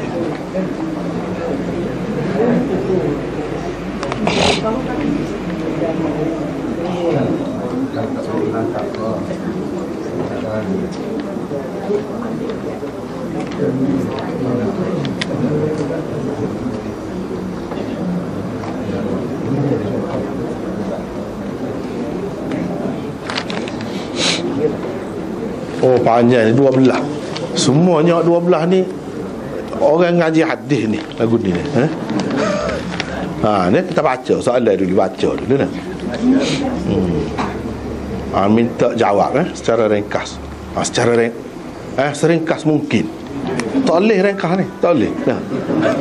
Setengah-setengah tu tak boleh ringkas. Jadi apakah perbezaan paling ketara antara muhaddithin salaf dan khalaf dalam tashih dan tad'if? Tengok. Itulah.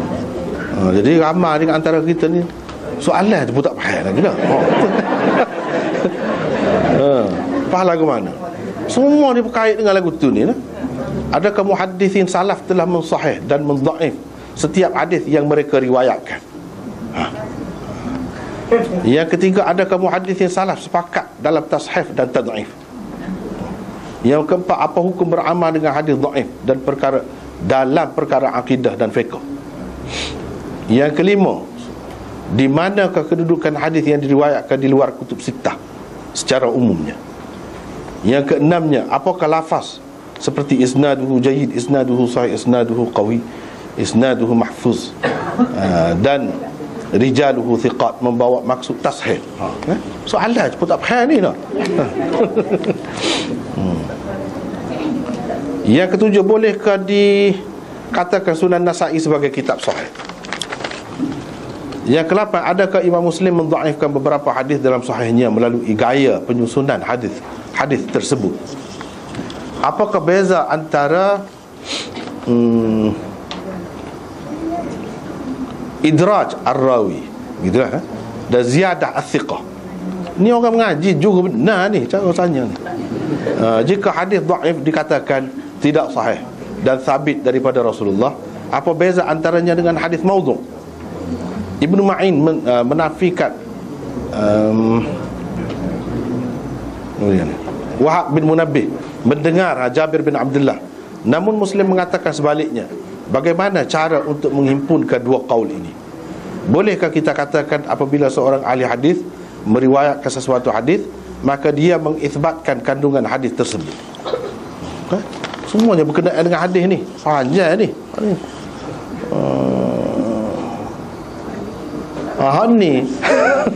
Ni umum, soalan umum kan. Apakah ciri-ciri yang membezakan masjid dengan musalla atau surau atau balasah?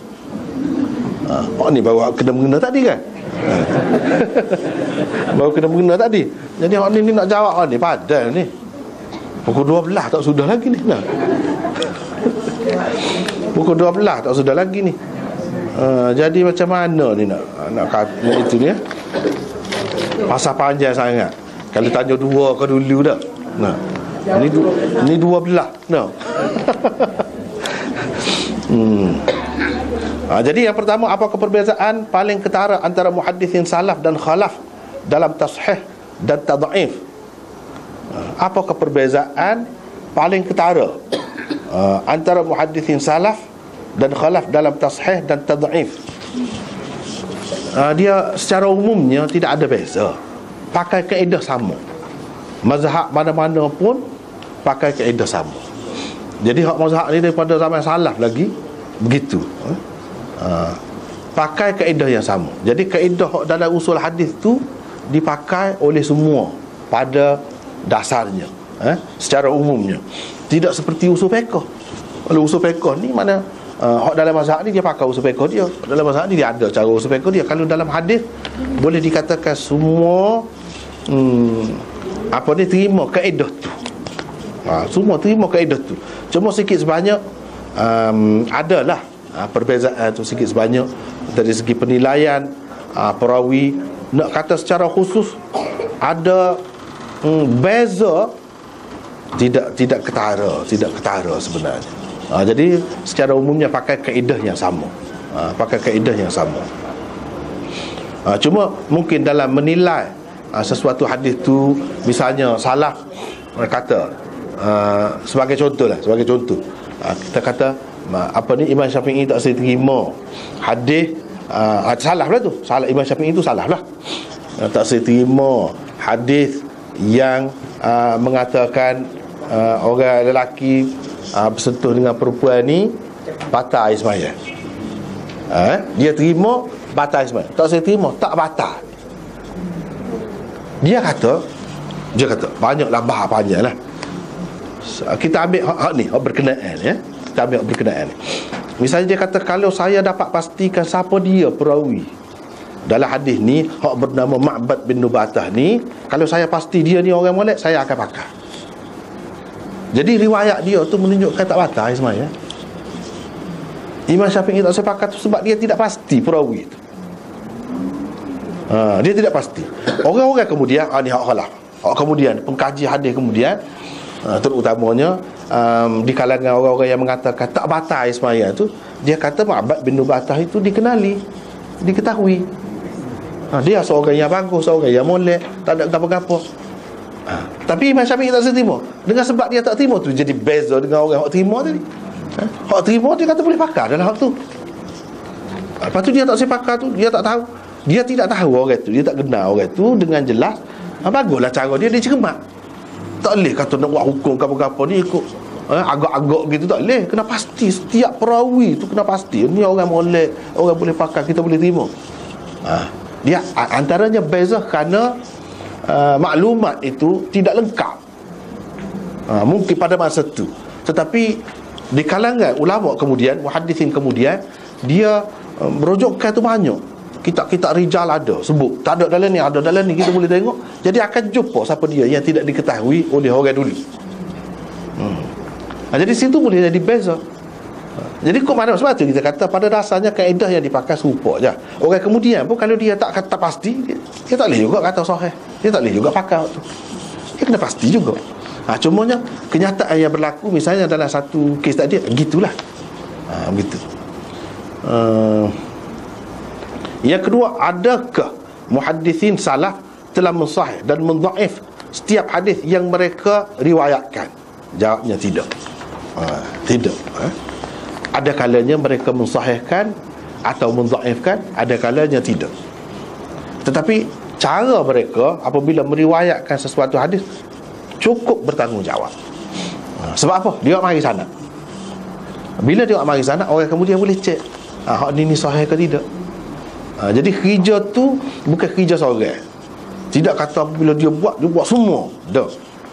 Hak peringkat kumpul hadis, dia kumpul saja. Kumpul sebanyak mana. Lepas tu nak cek tu orang lain pula. Orang lain pula yang buat tentang sejarah perawi-perawi ni. Dia bahagian kumpul saja. Hak ni bahagian cek perawi-perawi ni. Jadi begitulah.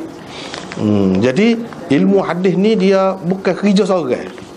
Sebab benda-benda lain lah, besar-besar juga dia bukan kerja seorang. Kerja ramah dan berterusan sampai ke learning. Jadi kalau kita kata misalnya dalam Tirmizi, itu salah juga. Dia tidak mensahihkan hadis, dia tidak mendhaifkan. Ada tepat-tepat dalam Tirmizi dia tidak kata. Jadi orang kemudian ia menentukan. Jadi kita tak boleh kata bila dia bubuh dalam kitab dia mestilah dia anggap hadis itu sahih. Tak boleh kata lagu. Dia kena tengok bergantung kepada sanad. Itu faktor penting lah. Selain daripada tengok isi dia tu, selain daripada tengok kandungan hadis, matan hadis tu.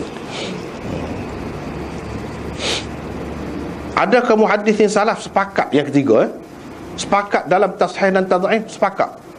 Hak ni semua kata sahih, hak ni semua kata dhaif. Ya, dalam banyak perkara mereka sepakat. Tapi ada juga hak tidak sepakat.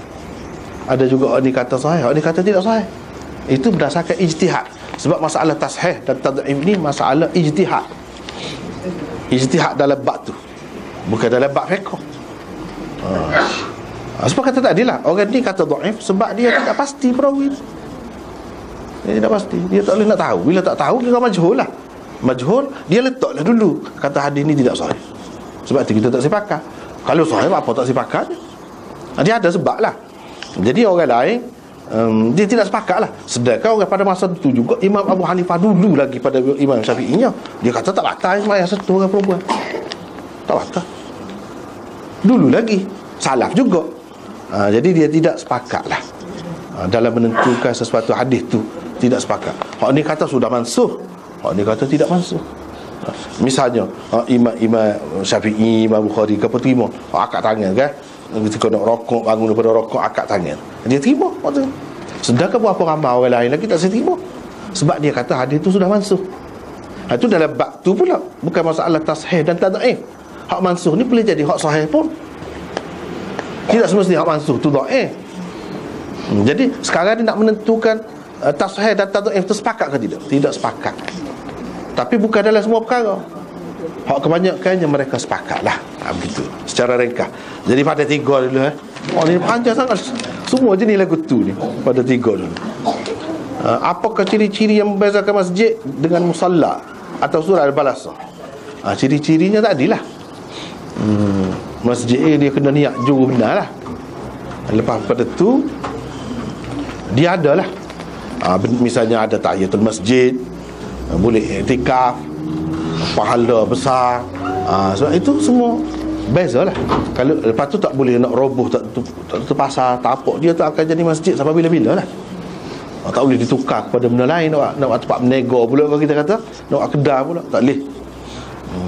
Dia sampai selagi kita berkuasa, tak sekira lah macam di Rusia apa berlaku kan.